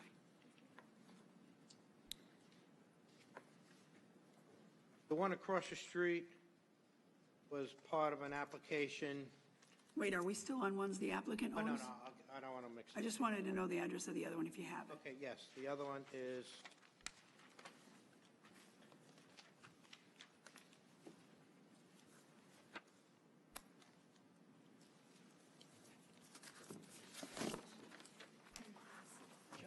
that would be what was originally retail stores of 544 through 560 Jerusalem Avenue. Now it's incorporated, I think, into one large facility known as 560 Jerusalem Avenue, southwest corner of Jerusalem Avenue and Meadowbrook Road, and that's in Uniondale. There is a Meadowbrook Road in North Merrick, but that's not the same one. Okay, keep going. That was approved pursuant to similar special exceptions. If you want, I can give you the case numbers as well. Just the year would be helpful, but I don't want you to have to belabor this. Certainly. Also operated by your client Yes. throughout. Screw you, John, I know exactly what you said. I thought you said it's too late. That was originally approved under case 421, 1995. And when they expanded it, let me just give you.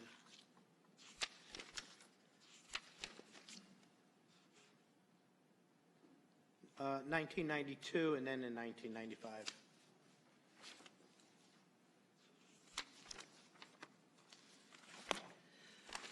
Just to, while we're on that conversation, I have reviewed other locations within the Uniondale community, and there are a total of approximately, I believe it's 8 laundromats that'll include Front Street, Uniondale Avenue, and Jerusalem Avenue.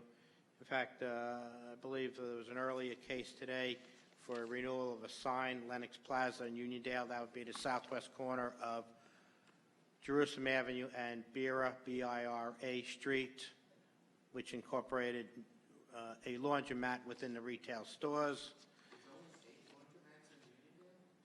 that I am familiar with. If you want, I can give you each location. No, I think there are 3 on Front Street.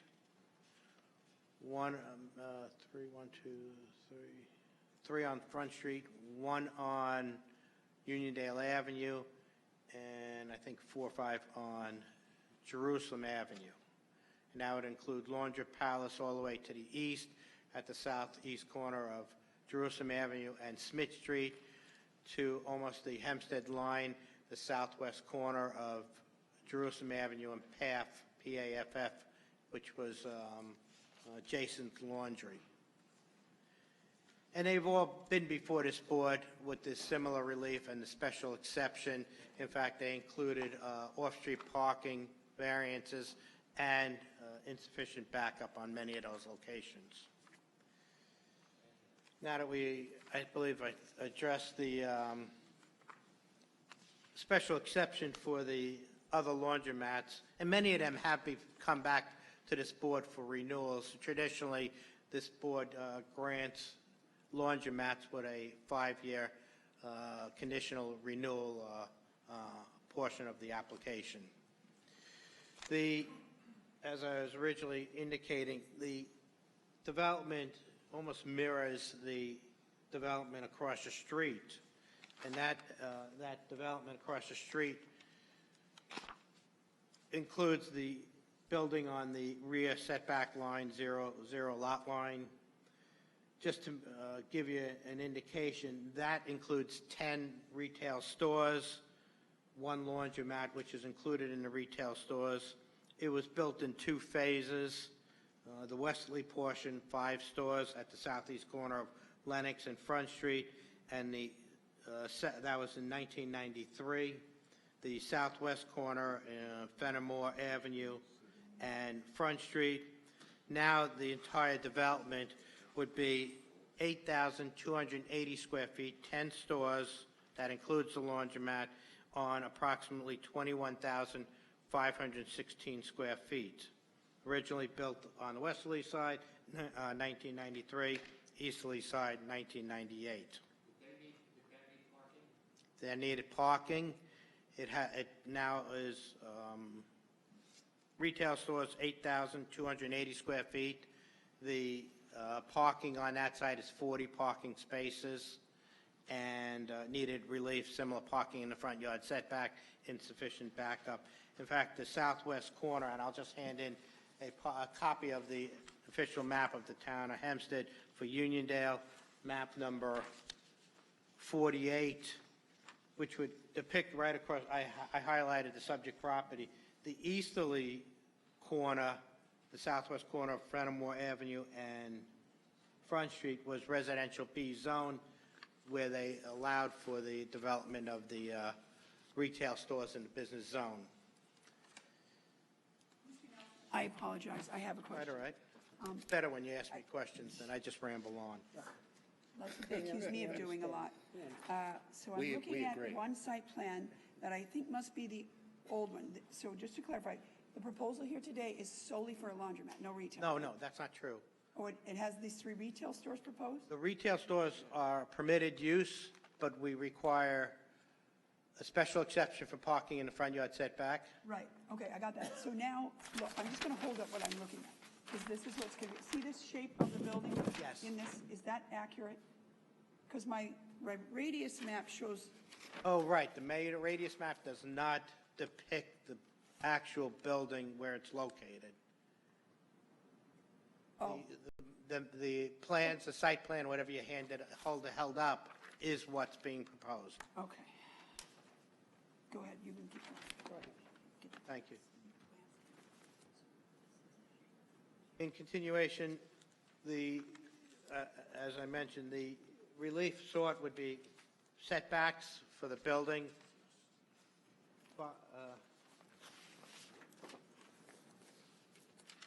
The setbacks, front yards, special exception parking in the front yards, and the rear yard 0 lot line for the building. My opinion, based on my research, my findings, and the area character, that special exception has been granted in numerous locations in Uniondale.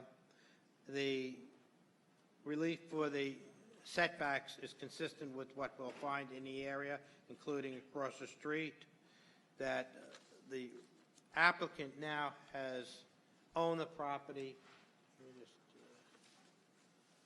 for many years, has invested substantial amount of money as far as carrying costs to date.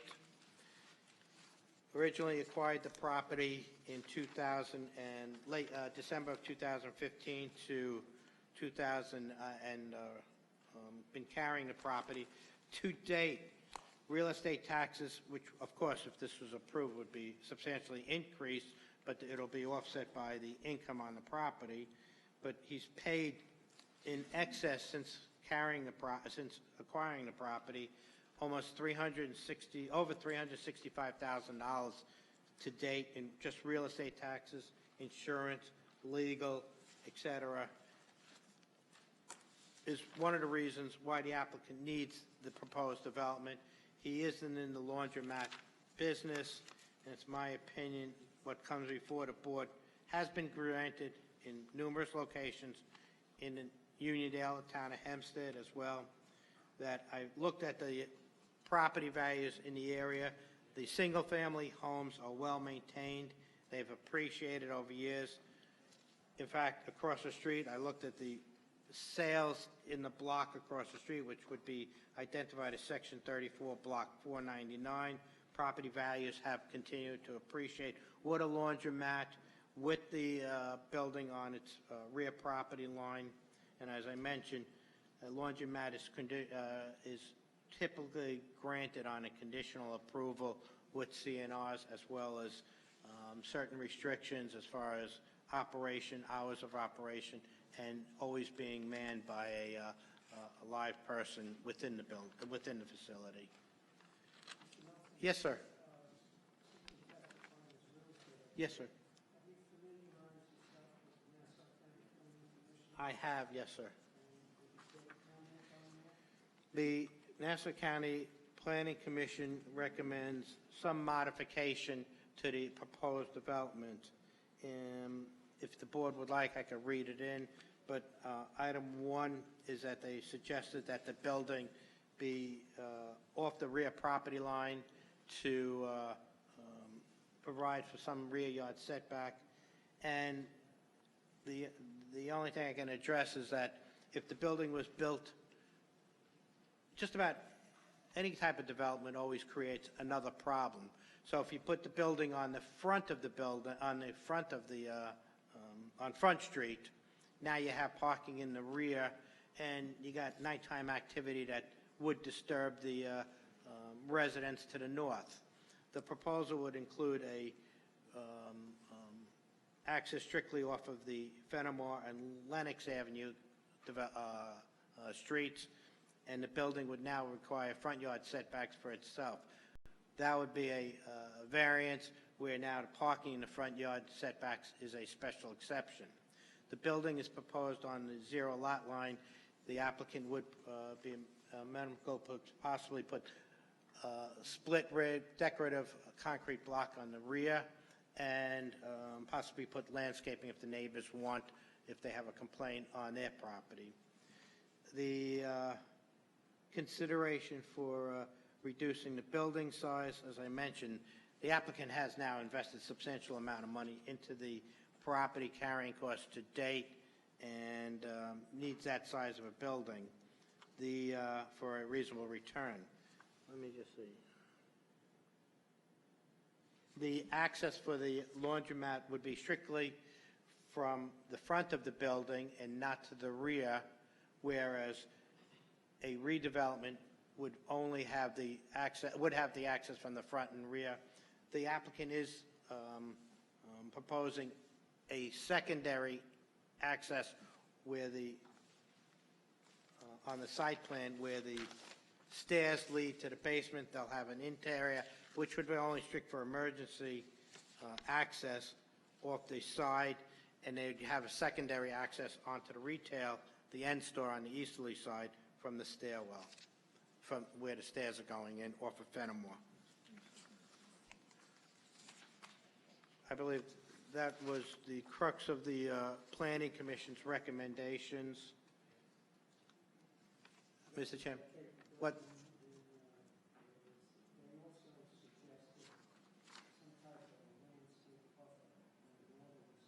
Right, right. I understand, yes. Thank you. Any other questions? That's, No, I would just like to say a couple things.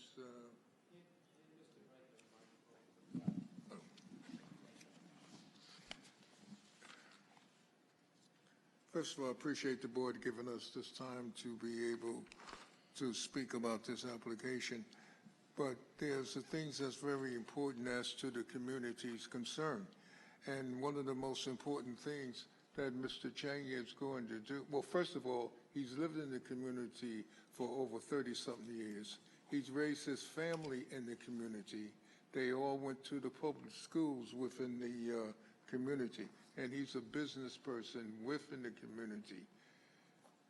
All Mr. Chang has, during the construction of one of his facilities, he made it very clear that he wanted people from the community to be involved in that construction so that the money would stay within the community. And with this proposal here today, he is going to reach out to the various persons within the community to recommend people from the community, as long as they're qualified, to do the construction. In Uniondale and the surrounding areas, there's too many foreclosures that are happening, too many senior citizens that are having problems with their income just from the Social Security. He is willing and going to do what is necessary according to the rules and the law to bring the people in the community to work during the construction, all of the professionals, and also after the building is completed, then he would hire people from the community. And he's also been working in, I would say, somewhat with the school district and the unions, and trying to facilitate the need for these youngsters, well, I shouldn't call them youngsters, but if they're not over 30, they're youngsters to me. Anyway, for them to have an apprenticeship program. So any of the construction people that's going to be working there, they are going to have to reach out and to bring some of these students or youngsters within the construction so that they can be able to get hands-on as to electric, plumbing, bricklaying, and so forth. As we should be aware of, within the community, there's too many gangs and too many activities that's happening with the gangs. Recently meaning within the year, the state, the county, and the feds have brought in people to deal with those gangs there. He's reaching out to these young people to give them an opportunity, and with the school district, because all of these young people, for whatever the reason, is not concerned about academics. They have other talents, and those talents, if they're worked out, could be very substantial to the community in keeping money there. We know what plumbers charge. We know what electricians charge. I'm not saying a student is going to be a plumber or electrician, but they would be able to qualify with an apprenticeship, hopefully, and I emphasize hopefully, within the unions, and they will be making a substantial amount of money to keep money within the communities and be able to feed their families.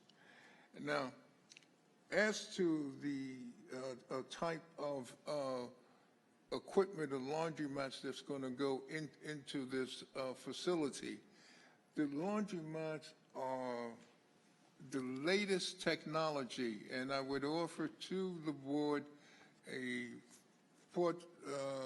catalog of the laundry machines, the washing machines and the dryers, and they are top-notch. They will have special, the laundromat, not the laundromat, the dryers are going to have special filters, automatic shutdowns. If for some reason that a filter is not clean or a machine has a problem, it will be automatically locked down so that no odors or anything that can cause a problem with the environment. It's the state-of-the-art equipment, and it's very, very expensive. So I submit this to the board, these two catalogs. And as to the operation of the facility, we would be willing to accept 6 a.m. to 11 p.m. with the last wash at 9 p.m. Or if the board decides that that is not adequate, we would take a condition as to what the board feel is feasible. Now, as to the safety, we have a state-of-the-art, well, we don't have it, but what's going to be built is a state-of-the-art fire alarm system, which in essence can detect a fire before it happens, okay? And this is the new technology that's out there, and it will be connected to the fire department. Also, as to security, okay, the security system, again, is a state-of-the-art. And if something was to happen, if there was a disturbance, the police would be able to come right away because Mr. Chen will be paying extra for that feature to Nassau County when a police officer has to come to check out any form of disturbance. And he will be paying extra for that to add that security. And definitely there's going to be security cameras that's going to make sure and to protect the people. Now, we spoke about the parking, okay. All right. There's parking facilities, what we call the lower parking. Excuse me? Oh, Sean can talk about that? Yes. Okay. All right, so my next expert is maybe going to talk about that, okay. Now, also, I had the opportunity to go through the file and look at the opposition as to what they were saying. And basically, it boils into 3 categories. One, they're saying there's a moratorium on laundromats by the town, which I'm not familiar with. I have not been able to find that. If there was a moratorium, I got a bad cold, it's difficult to speak with my sore throat, then we wouldn't be before the board. Okay, the board wouldn't be able to hear us if there was a moratorium, okay. Secondly, they talk about toxic problems with the water, okay. The water department has reviewed, as far as I'm aware, reviewed everything, and the water can be used as to the capacity that's allowed. Secondly, the water is coming in to the laundromat and going out through the sewer system. It has nothing to do about drinking or affecting water. Then also they speak about rust. That's rust when the fire hydrants flushed out, there's a lot of rust. That's standard, and that's why the fire department flushes out the fire hydrants. And they do that, for what I recall, at least in my neighborhood, they do it at least once a year, usually around this time in the springtime. And the reason for that is to flush out the water, and flushing out the water from the fire hydrants, it's rust, and that's the reason that they do that. I'm not sure, but I think that's mandatory. So Rust when the fire hydrant is flushed out, that's standard. And then there was another situation. They were saying that the building another laundromat is not profitable. It wouldn't be profitable to Mr. Chang. I think that's a business decision. As Mr. Nelson has stated, he has already in taxes $365,000. That's not talking about the purchase, which was approximately 1.1 million or at least $1 million dollars. And that's not even talking about the construction, which would be approximately maybe $2 million to $2.5 million or more. So Mr. Chang is investing a lot in his community. I emphasize his community and keeping the work there for the people of his community, and that community is Unionville. There's no problem with the water quality. If there was a lot of toxins in the water, then we would have read about it in Newsday, and there would have been a shutdown of the water so that it can be cleaned out and there would people be using bottled water. That's not the case here in Unionville or any place on Long Island. Okay. Getting to the issue of environment and looking at the fact of odors and lint going into the community, you know, that's not so. If that's the case, just within the town of Hempstead, I'm not going to go into Nassau County and Queens, you have over about I would say my calculations was about 300, minimum 300 washes that people have in their houses. If that was a situation of releasing toxins into the atmosphere, then that would be a problem. And if you look at the entire country, then you're talking about millions. Because basically I would say most homeowners have washing machine and dryers. But anyway, the equipment that's going to be used here is going to be the top of the line, and the lint filter would be cleaned on a daily basis. And if it's not clean, the machines automatically shut down. Okay. And in addition, to make sure there would be ventilation on the roof, to make sure that if any form of environmental problem that would happen, it would be ventilated through the roof. And we talk about traffic. And again, I'm just going through the comments from the people in the community from what I read in the files that's maintained by the board. I offer these pictures into evidence. The pictures clearly show laundromats within the area of Uniondale. The parking spaces are not utilized. The parking spaces are only about 0.25% utilized. So there's not going to be a parking problem. And technically, even off-street parking. If the facilities that's already there is not utilizing the parking that they have, parking is not a problem.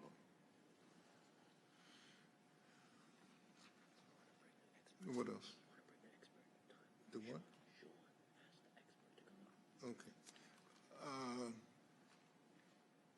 Also, they talked about in the opposition that was in the file about there should be a doctor's office or that type of facility that would be part of the stores that would be there.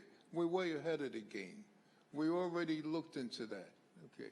As a matter of fact, on the agenda is to speak to Nassau University Medical Center to open up a facility there in the community so that the senior citizens would have a place and the people in the community would have a place to go within the Uniondale and surrounding areas. That is on the agenda to be discussed with the people of Nassau University Medical Center, where I used to be one of the corporate attorneys there. So everything that's being done here is involving the benefit of the community. And that's very, very important. I can go on and go on with other things, but I don't think it's necessary. Anyway, my next witness will be the traffic expert. Is he here? Mr. Wright, I just have a question. You said the hours were 6 a.m. to 11 p.m. And how is it open 7 days a week? It'll be open 7 days a week, and the hours will 6 a.m. to 7 p.m. and the last, excuse me? 6 to 11. Oh, I'm sorry, 6 a.m. to 11 p.m. and the last wash would be 9 p.m. Okay. However, any recommendations from the board, we would definitely follow those recommendations.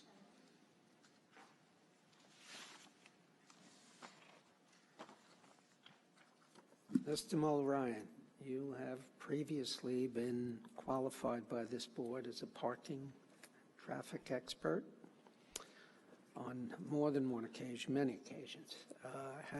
Has there been any adverse change in your credentials since the last time you were qualified by this board? No, not that I'm aware of. And then we will give you the opportunity to testify as to traffic and parking.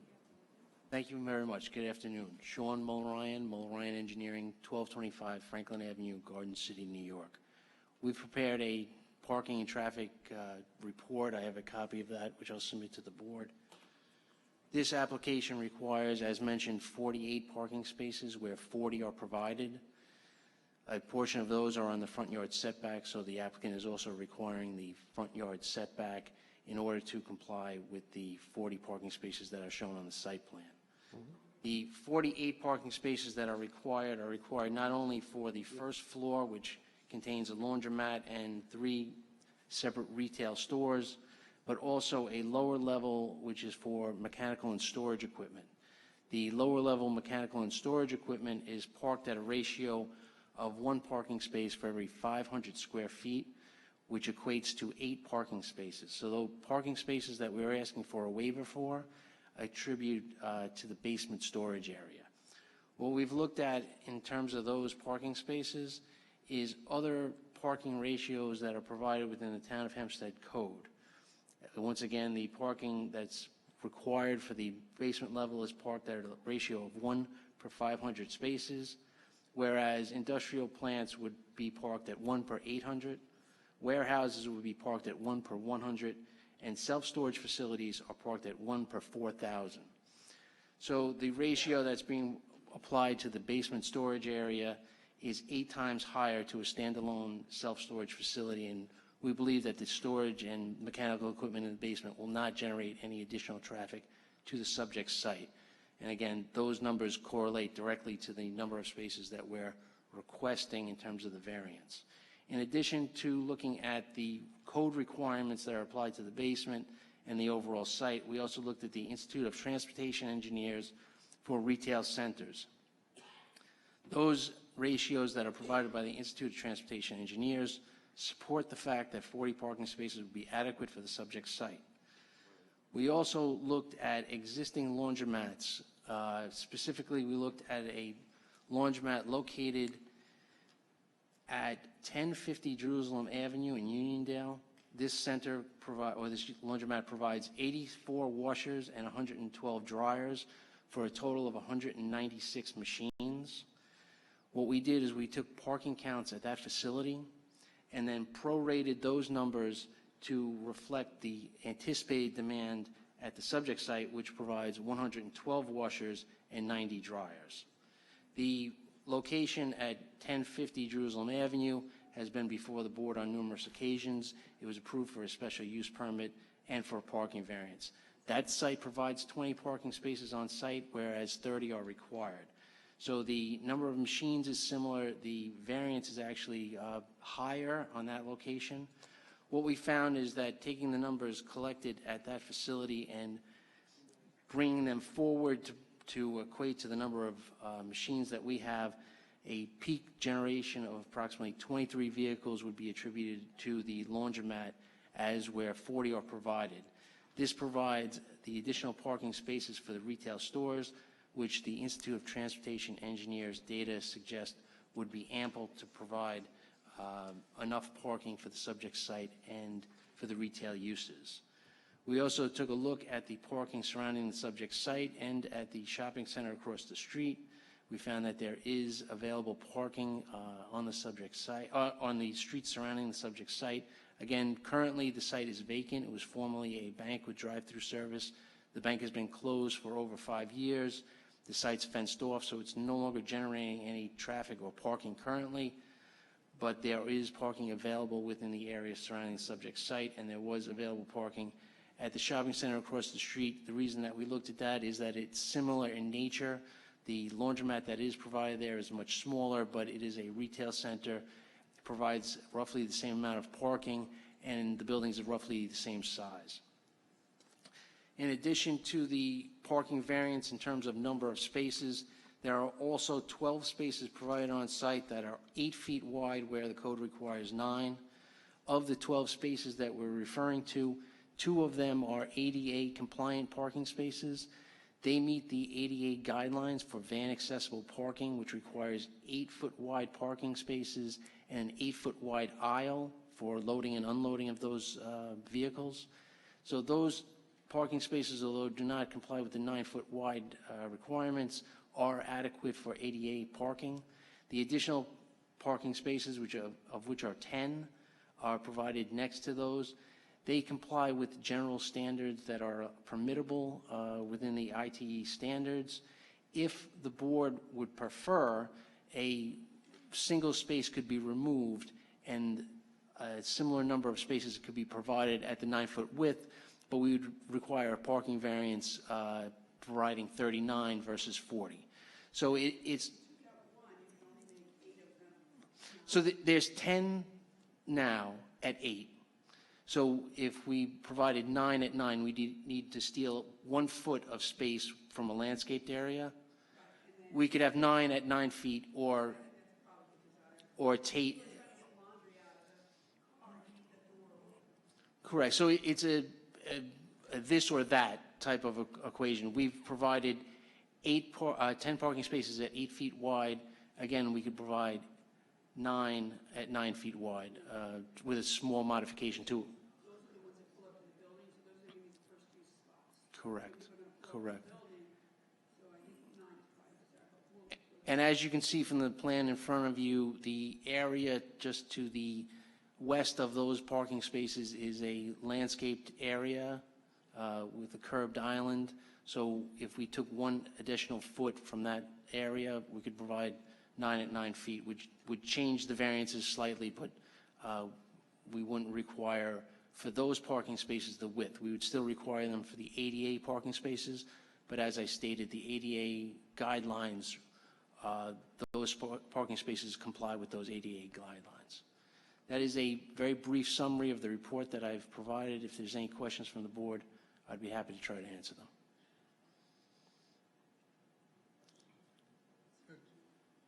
Just to clarify those pictures were taken at different times and of the different properties at the same time. So you will see pictures that are there of the same property.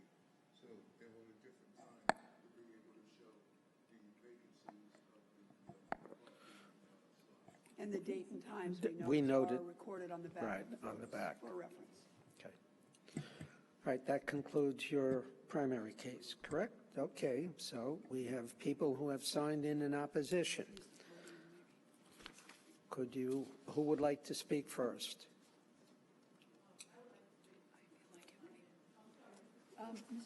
Can someone please take down this board here? Yeah. And we'll use the podium. Yes.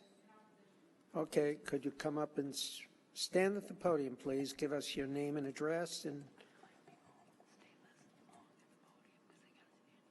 Yeah.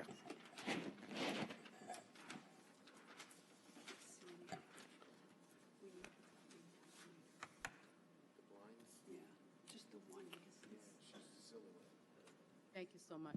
Hey, Mr. Bogle, would you mind pulling down that blind at the very back? So she's like a silhouette to us. One or both, yeah, I guess both. Is it? Thank you, members of the board, for hearing us today. My name is Pearl Jacobs. I'm the president of the Nostrand Gardens Civic Association in Uniondale.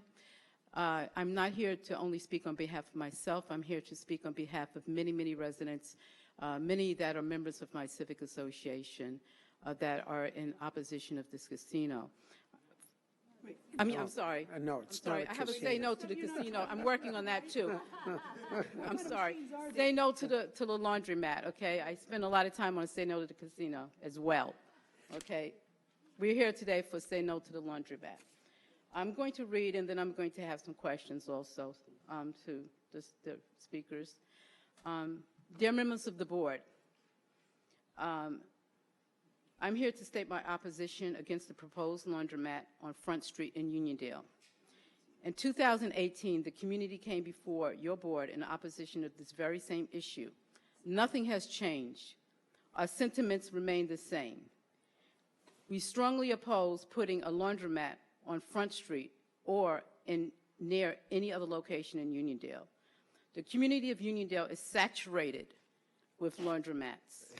Currently, there are 8 laundromats that are less than 1 mile apart. And Uniondale is only a community of 2 square miles, so that's where the saturation comes in, sir. There are 3 laundromats on Front Street that would be only steps away from this proposed site. Uniondale's water supply is already compromised due to high levels of 1.4 dioxin, well above the EPA cancer rate risk guidelines. Residents in Uniondale frequently complain about their water quality due to variations in color and taste, and many of our residents they are sending out their water to private labs to be tested. That's happening now. I can tell you that for a fact. We do not need another Flint, Michigan story here in Nassau County, a story that cried out across the nation and around the world of environmental injustice. In 2018, the town of Hempstead enacted a moratorium prohibiting any further laundromats in Uniondale as a result of health and safety concerns voiced by concerned Uniondale residents. To continue to saturate minority communities with laundromats is environmental injustice. Excuse me. Yes. I hate to show my ignorance, but I will. I was unaware of this moratorium that you just referenced. Well, we were told by the town of Hempstead that there was a moratorium that was enacted in 2018. Now, you can go back and check with Councilwoman Gooseby on that. Were you told whether or not it's still in place? We were not told whether it was still in place, but we were told in 2018 that there was a moratorium that was enacted. And if you can check with Councilwoman Gooseby. Yeah, that would be quite relevant to our work here, so I should know about it. I appreciate that. Thank you. You can proceed. Go on. Yes, okay. Yes, and to continue to saturate minority communities with laundromats is environmental injustice. Concerned residents of Uniondale strongly request that case 243 be denied. I also mentioned about the water samples. They're sending these samples out to private labs. Parking is definitely an issue in Uniondale. You can just ask our police department about that. They will tell you how important it is and how we advocate for against illegal parking in our community. I serve on the board of the police commissioners advisory, community advisory board, and they hear us all the time regarding parking issues. I have emails galore from residents that send to me these issues that I in turn refer to the police department regarding parking issues in Uniondale. So we definitely have parking issues in Uniondale. I already spoke about 8 is already too much. Uniondale is a hamlet of only 2 square miles. So that's the saturation point right there. I do not think that, I was told that Mr. Chang does not reside in Uniondale. I was told that he resides in East Meadow. I don't know. Perhaps he has a house in Uniondale that he uses the address. I'm not sure. So we can, nix that. Also, sir, in the tan suit? Mr. Wright. Yes, sir? Yes. You spoke regarding jobs, construction opportunities, and apprenticeships. I think that you borrowed these sound bites from the Sands Casino rhetoric, because I don't know how jobs or laundromat is going to bring about jobs, construction opportunities, apprenticeships, and what? You spoke about Uniondale, how many people in Uniondale are disenfranchised. Not everybody in Uniondale is disenfranchised. It runs the gamut of wealth in Uniondale. I happen to be a retired corporate manager making well over 6 figures. Okay? I'm just telling you, everybody's not disenfranchised in Uniondale, and I just want to touch on that. Excuse me, but I will say, I think he brought that up, and correct me if I'm wrong, not as an insult or to degrade Uniondale, but rather to point out that they were hoping to offer to the community, be a part of the community and offer to the community all sorts of different support as part of the community. I don't believe, and I may be wrong, that Mr. Wright said that as a derogatory term, but rather as pointing out where they would also like to help for those who may be disenfranchised. That's all. On that, ma'am, but I hear this all the time about Uniondale, and you have to understand where I'm coming from. Okay, I do hear this all the time from Uniondale. We have judges. We have so many accomplished people that reside in Uniondale. We have our young people that are receiving scholarships to Princeton and Harvard and these educational institutions from Uniondale. My 2 sons are college graduates. One works on Wall Street. The other one's in psychology. Okay, so they have advanced degrees. So I just want to clarify that as well. And may I ask you a question, sir?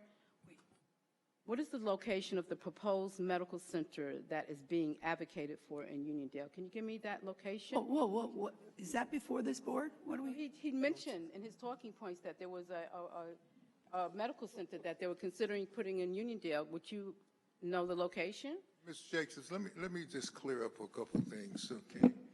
I really didn't want to attack you because I don't think that... You don't have to attack me because I can go right back at you. No. Just finish, okay? You asked a question.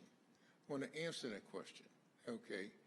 In the opposition that you, I think it's, I'm not sure if it's your opposition, but one of the person's opposition is saying about having a physician's offices there. I responded to that particular a statement that was made in the opposition. And I was saying that the Nassau University Medical Center, okay, we will be looking into that for them to be able to open a facility within the Uniondale community. And I also brought out the fact that I was one of the attorneys, corporate attorneys to the CEO of Nassau University Medical Center. And my question is, the things that was proposed in the area of Uniondale, which I was involved, your organization wasn't involved. And I can go into specifics. There is a... Mr. Wright, if I may, we're going far afield of what is currently before us. Right, okay. And I would appreciate it if you... No, I understand, Mr. Wright. I got it. I mean, to the best of... Look, I was on that board for 10 years. I apologize. And we've been talking about doing something in Uniondale for at least since 1999. However, I would appreciate it if you would restrict your comments to the matter before us and not go. And I would thank him for his clarification, and if you are considering doing that, I appreciate it, because Uniondale does not have not one urgent care center in Uniondale, so that would be a help, okay? I'm here speaking on behalf of residents of Uniondale as a community leader, okay, as a civic association who does not take grants or funding from any entity at all, okay? We are self-sustained, self-funded, we can afford that, and I'm here strictly for the quality of life aspect of Uniondale. We do not need another laundromat. Uniondale is saturated already. And I think that's pretty much it, other than, that's all I have to say. Thank you. Other than, okay, I'm going to say this. There's an oversaturation of laundromats in minority communities, which can be perceived as environmental discrimination. Okay. Thank you for hearing me. Welcome. By the way, if there are any other people who would like to speak in opposition, and if you feel that Ms. Jacobs, who did a wonderful job in terms of bringing up the community's concerns, if you agree with that, you're free to say, I agree with what Ms. Jacobs said, and then we can move on. Okay? Madam?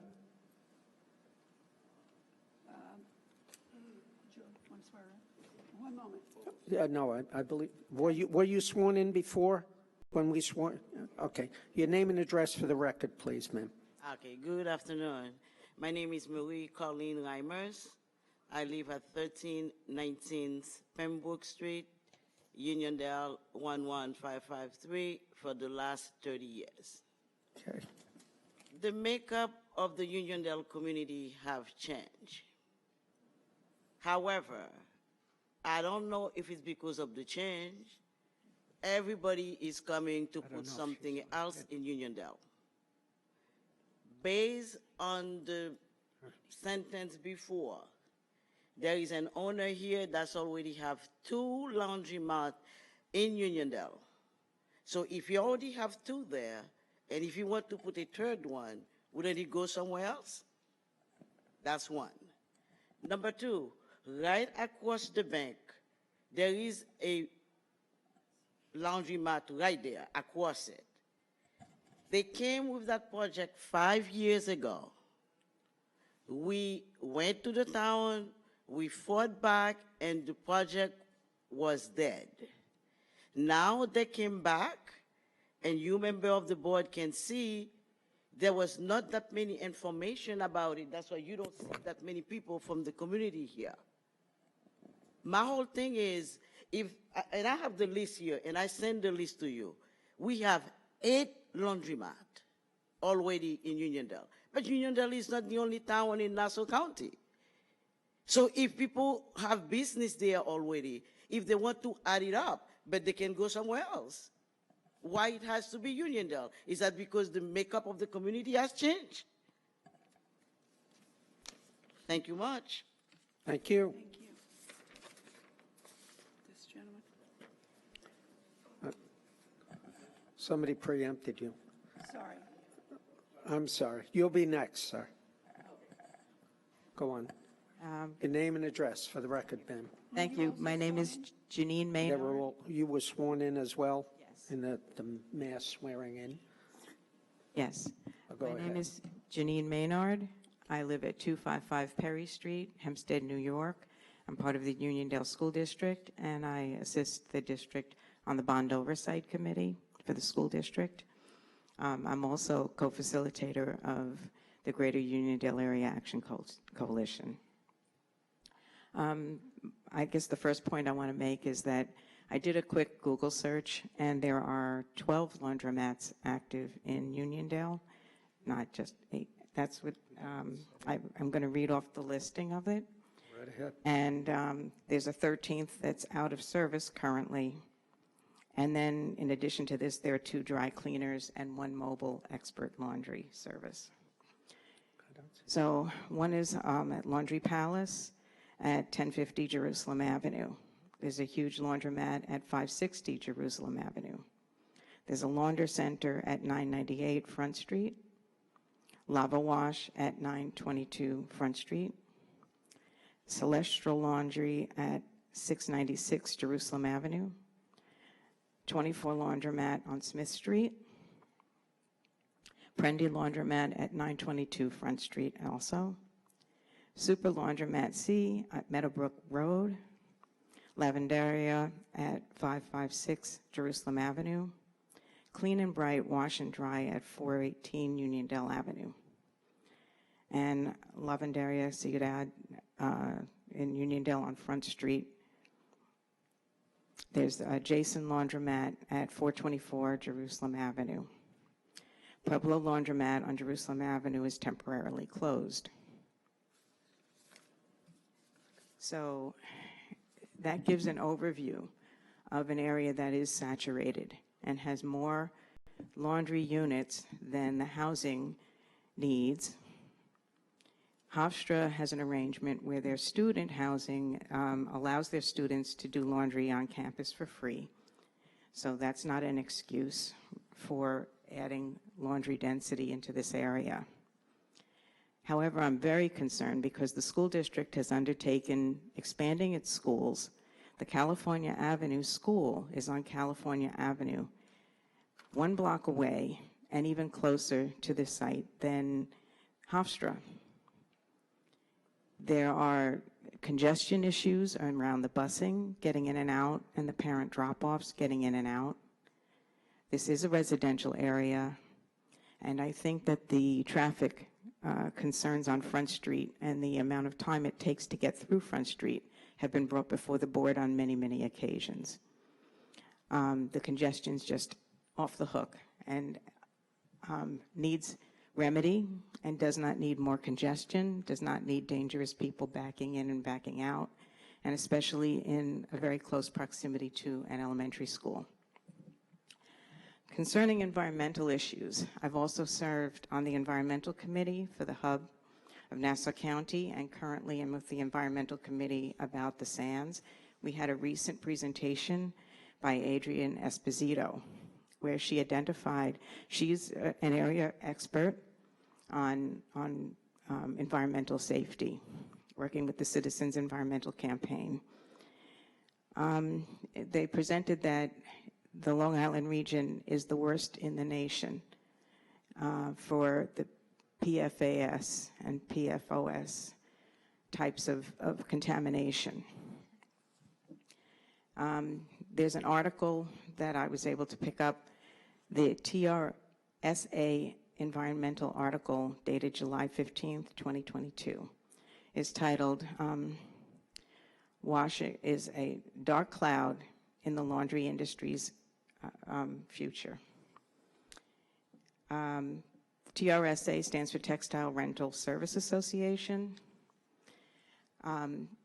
Currently, they're trying to develop regulations around what happens with this product that comes off of a lot of fabrics and into our water. And 99% of humans have these forever chemicals in their blood, and they're heavily indicated in the cancer clusters and other kinds of effects to community. It is in the wastewater. We have the issues of 1,4-dioxane as well that are being regulated, but the regulations haven't kicked in until 2025. And they are activated by surfactants in the water. They can't be pulled out in advance. They happen in an interaction with water. And so a lot of the suds and other kinds of products increase that problem in the runoffs, in the risk, in the discarded goods.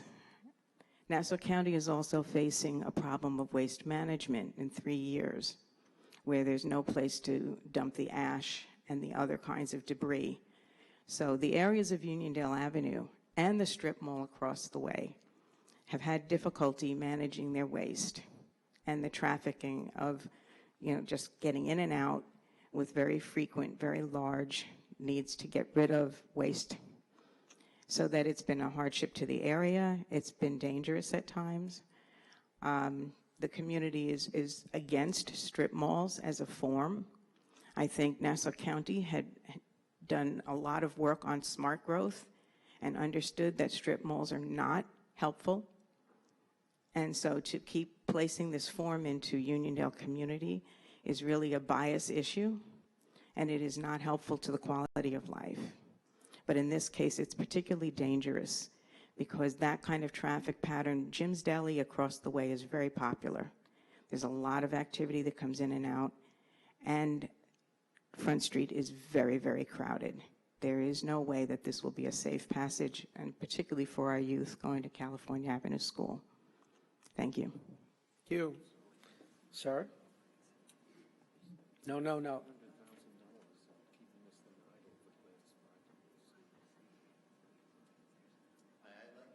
thank you all for presiding over this, this matter. And what I really appreciate. Your name and address, please, so for the sorry. record. David Wood, 1052 Fayette Street in Uniondale, just about 3 blocks away from where the proposed laundromat is going to be. I've lived there for about 10 years. And one of the things I really appreciate about you folks is that in this day and age, it would be possible probably to program a computer with legal decisions, criteria, legal ethics, whatnot. But what you folks can do that a computer can't do is you can bring humanity into your view of issues before you, and you can bring some heart into it. And the truth is that if you look at a search for laundromats in Uniondale, it looks like an ink blot of laundromats. You know, they're all over the place, and there's 4 right now within walking distance of where the proposed laundromat would be. And also, I object to something being presented outside the scope of what this initial case really centered on, which was the matter of the laundromat. All this other stuff about other stores and other things and stuff like that is almost like tin foil spitting out of the back of an F-16. It obscures and it minimalizes what the issue at hand really has been from the last proceeding, because this is a continuation. This is not a new case. This is an appeal, I believe. No, it is a new case, sir. It is a new case. Yes. In that case, I don't know what I'm talking about, but I have some things that I think I know that I would like to bring up. You have all these little laundromats, you know, some of which are owned, I guess, by the applicant, and obviously a very fine gentleman. But the majority of them are small businesses that are like family-owned places. And the entire theme of what's been going on with our government's treatment and concerns with small businesses has been to be helpful, to assist them, to encourage them, not to deal a death blow to them. And what would happen here is you have family-owned businesses that you're talking about getting employees. You'd lose as many, probably more, when you start putting the other little laundromats out of business, because they're at their peak of competitiveness with each other. Right now, there exists an ideal chemistry among all these laundromats to provide ultimate service to the community regarding prices, regarding services. But if some sort of giant laundromat, you know, is erected, it's going to throw the chemistry and the balance of all of this off, and you're going to have small businesses going out of business. And that's not good for the community. It's certainly not good for the owners of these businesses who have, for a long time, provided honorable, good service that was needed by the community. We don't need another laundromat. And there are environmental issues at hand. If it's unnecessary, it shouldn't be there. You know, so basically that's what I have to say. You know, and I hope that the board will consider utilizing the heart when operation, because you have very, very, very, very nice, fine people, you know, I mean, you know, far better than myself, perhaps, but that's what's going to be hurt. Thank you. Next, sir. No, gentleman standing behind you. I've been sworn in. Your name and address for the record. Syed Ahmed, and I live on 249 Fenimore Avenue, Uniondale, New York. You're the second Syed Ahmed who has appeared before us today. Yeah. So we were a bit, both from Uniondale. Yeah. Oh, okay. Must be a large family. Go ahead. Very common name, so we kept it simple. So, honorable members of the board, I come to this opposition one more time since the last time it took place in 2018. And I am not representing other people, but I'm representing myself and my family at this point. And I'd like to bring out some of the very important concerns that I have with my family in that neighborhood. I have lived with my family and children on Fenimore Avenue for more than 20 years. I have moved from Queens, built a house in 2001. 2003, I finally moved in. Ever since, it has been gradually becoming difficult each day with many serious inconveniences. I'd like to note few of them before you. Domino's Pizza that we have on Front Street, adjacent to this proposed laundromat. It's a corner of Fenimore Avenue. That I request humbly some of you or one of you should visit any day in the evening time when you come home. In 20 years, I have a very good, clean record, never had an accident. But guess where my accident was? On Fenimore Avenue and Front Street. I'd like you to note that because there is a police report that was recorded. Domino's Pizza delivery cars does not have enough parking space for them to park in the back. And I would love to come in with one of you and show you what happens throughout the day, especially on the weekends, where I should be relaxing just like everybody else. And my children will be going in and out with their bikes, and they can't do that. Because they don't have enough parking, all the parking moves over to the Fenimore Avenue. We are already dealing with Hofstra parking. Don't forget that. Even though there are many signs have been put in by the Nassau County DPW, but it helps a little, but we are not manning that.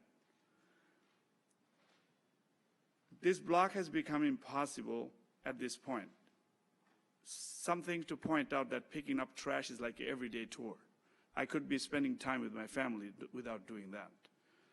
Driving in and out of the Fenimore Avenue is a nightmare. If you check the record, in 2019 through 2022, there are many accidents, and some of them are fatal, which took place on Front Street between Lenox Avenue and Maple Avenue. Additional parking on Fenimore Avenue is always full of cars, delivery trucks for nearby businesses, especially when you return from work, we cannot find parking spaces. I do have 2 children who has graduated, and they do have cars. And we live in a single-family home. Due to excessive number of cars parked on Fenimore Avenue, sanitation vehicles are unable to clean the street on scheduled days. Children cannot ride their bikes or walk because it's unsafe. We are basically pulling them back into the house.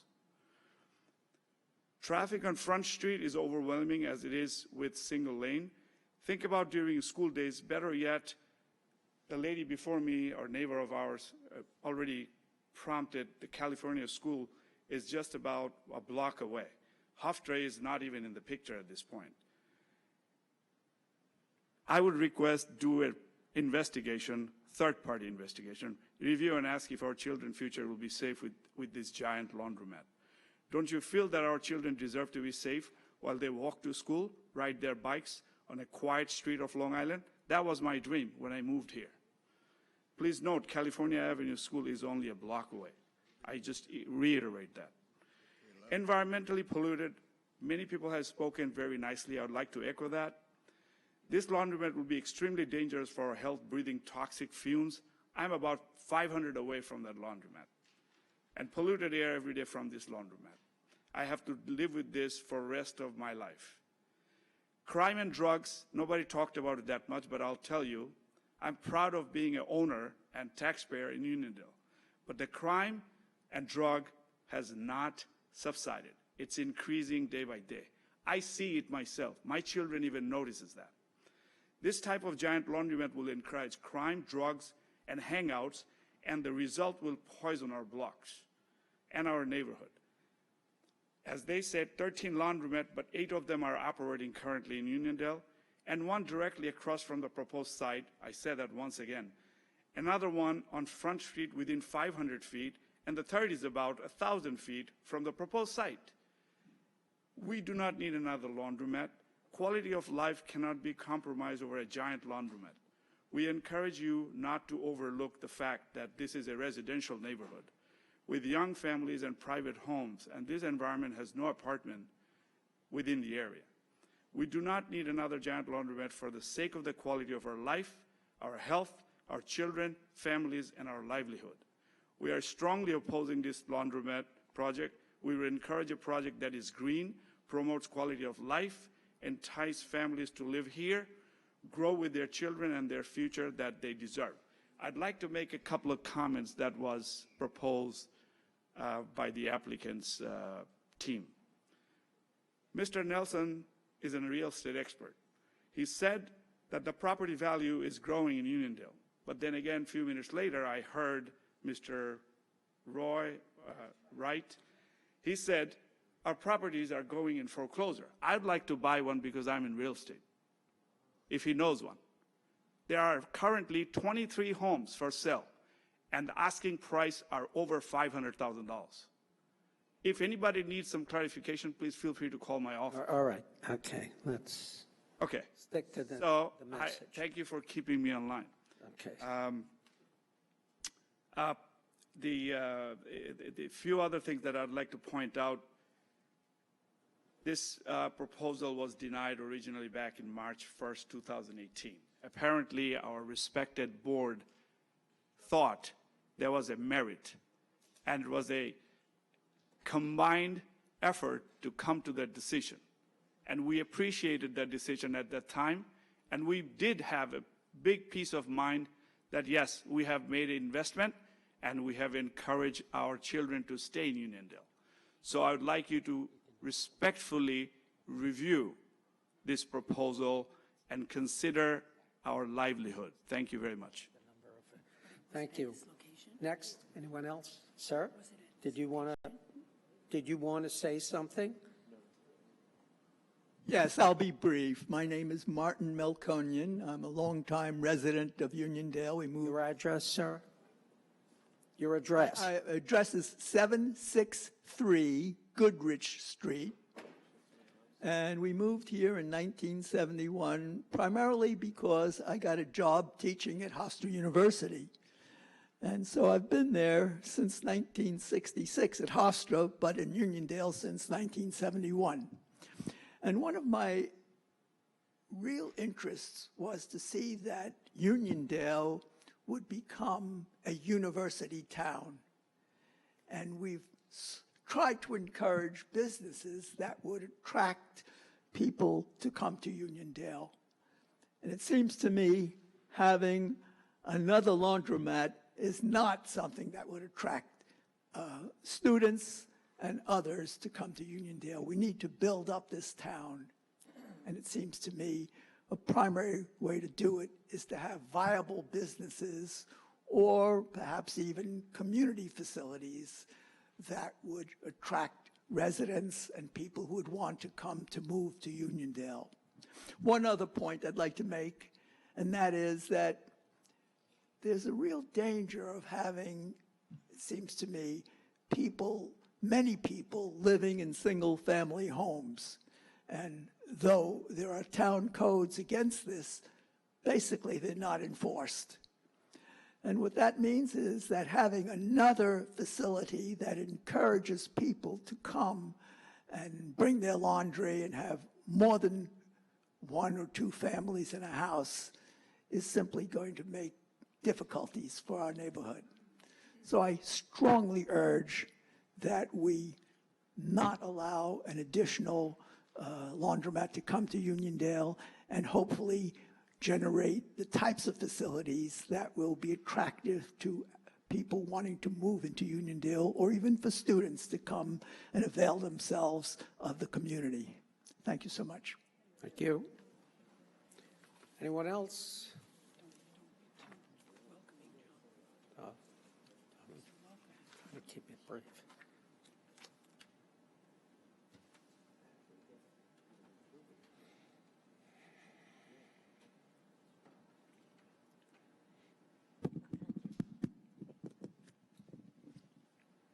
Mary Ellen Cray, 436 Locust Avenue, Uniondale.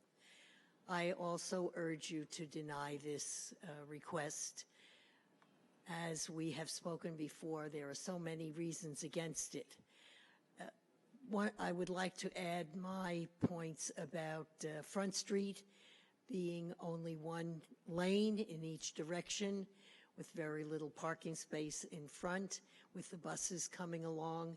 The buses don't always pull all the way over. Therefore, there's constantly a difficulty, and there's also a situation with a lot of parking where they're not parking in the parking spaces, but next to it and blocking the lane. So these are situations that exist, and it is truly a hazard.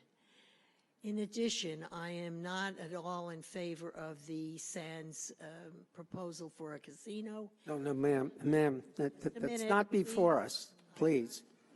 I'm not talking about that. I'm just saying that this is possibly a future situation, and a laundromat certainly is not going to fit into that kind of, we don't know which way it is going. These owners might better think of another proposal that would be more suitable. Thank you. You're welcome. Thank you. Anyone else in opposition? You, and I would like to speak. I'm a longtime resident of Hempstead. your name, sir? Dean Riskakis. And where do you reside, sir? I reside. No, I'll take. Okay. My name is Dean Riskakis. I live at 5 Brower Lane, Hempstead. It's actually on the border of Hempstead and How far away from this location I do can you walk live, there. sir? I went to Uniondale School District. I went to California Avenue. I went to Lawrence Road. I went to Uniondale High School. I went to Hofstra University undergraduate and Hofstra Law School. So I'm a long time. I moved there November 30th, 1979. I used to walk to elementary school. I still go to Jim's Deli. I'm a long-time resident. I'm 51 years old. Got it. I go down Front Street every day. There's always traffic at certain times of the day. It didn't matter whether the bank was there or the bank's not there. If there's always traffic on Front Street during certain hours of the day. Most of the time it's not. School hours, early morning, on the way to work, and coming home. Whether this laundromat is put there or not, the traffic is going to be the same as it's going to be. It is what it is. It's been that way for years. I don't see anything wrong with having a business there that these people want to invest in, and everyone talks about a saturation of laundromats. It will weed itself out if it can't be viable. So they should have the opportunity to do this. They are long time. I knew when I was a kid, I knew them. And so they've grown up in the area. They're not newcomers. They've been here for many years, and they've done very good things for the community. I know this. So I just wanted to let you know that, I've seen it. I don't see any reason why this laundromat would cause any more traffic than is already there. I don't see how it can have a negative effect on California Avenue. It's right there. I know where it is. It's a few blocks away. I just think that overall, I think it's something that could be beneficial to the community and beneficial to the residents. Thank you. Thank you. Mr. Wright. Summarize. Would you like to sum? Well, there's something, it's clear. This is beneficial to the company. It's going to bring work into the community. It's going to help the community. The gentleman that was there was saying about things that doesn't happen within the community, and they want to do things that happen in the community. And I'm for that. What this gentleman, the problem here is the people in the community doesn't know what's going on in the community.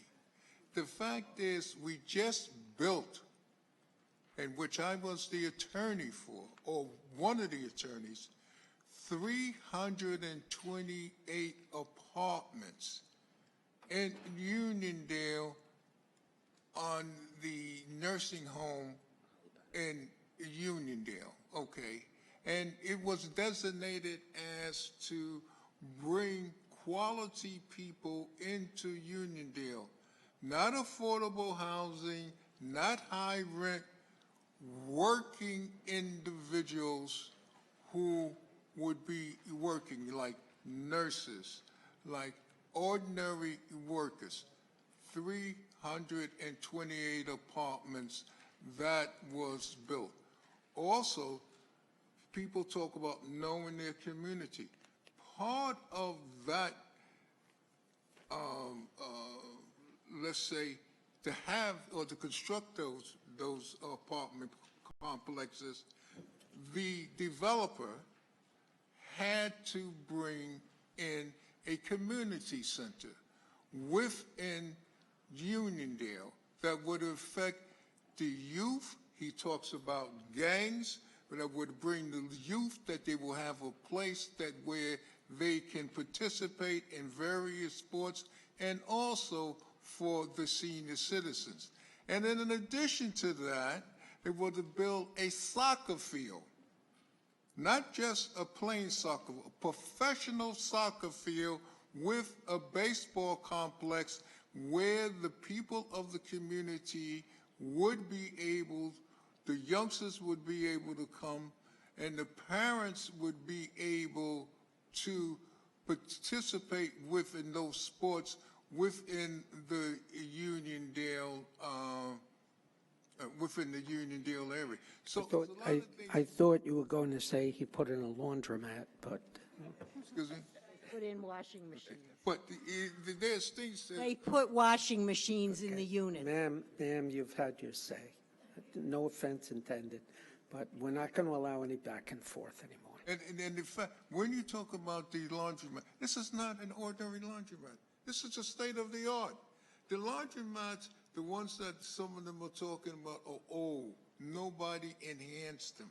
They, even in the areas where they are, the people who own the property, the strip malls, they have done nothing to make that area more aesthetic-wise.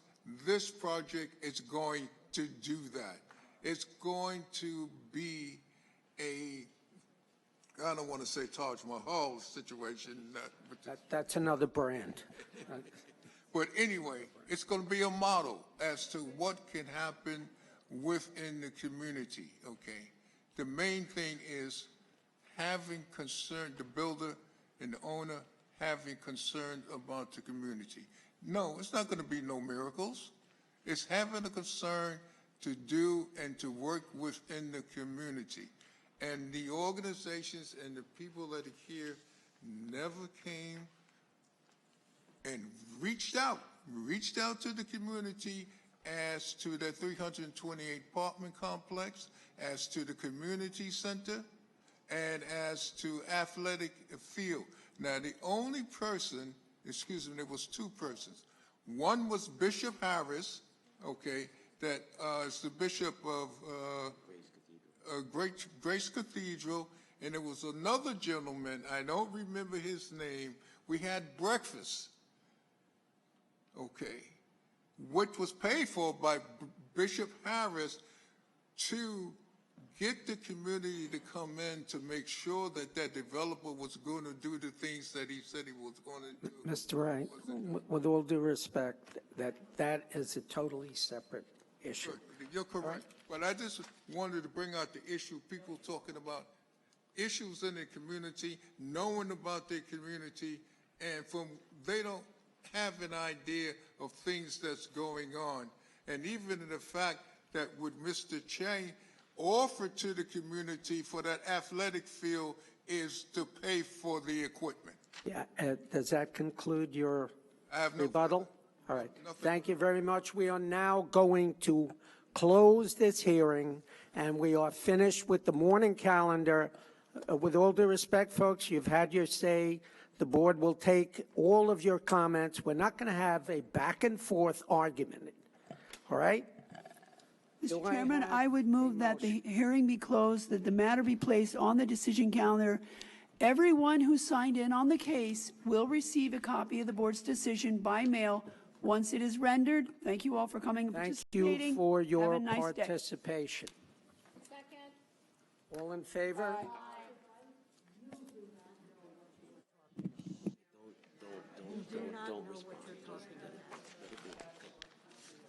We will. As far as that community center, we have been involved. We were the ones who proposed the community center. Have a wonderful holiday. You forgot about David Reeves and Uniondale Neighborhood Center, met with the hospital long before those were built. Let's go outside. We gotta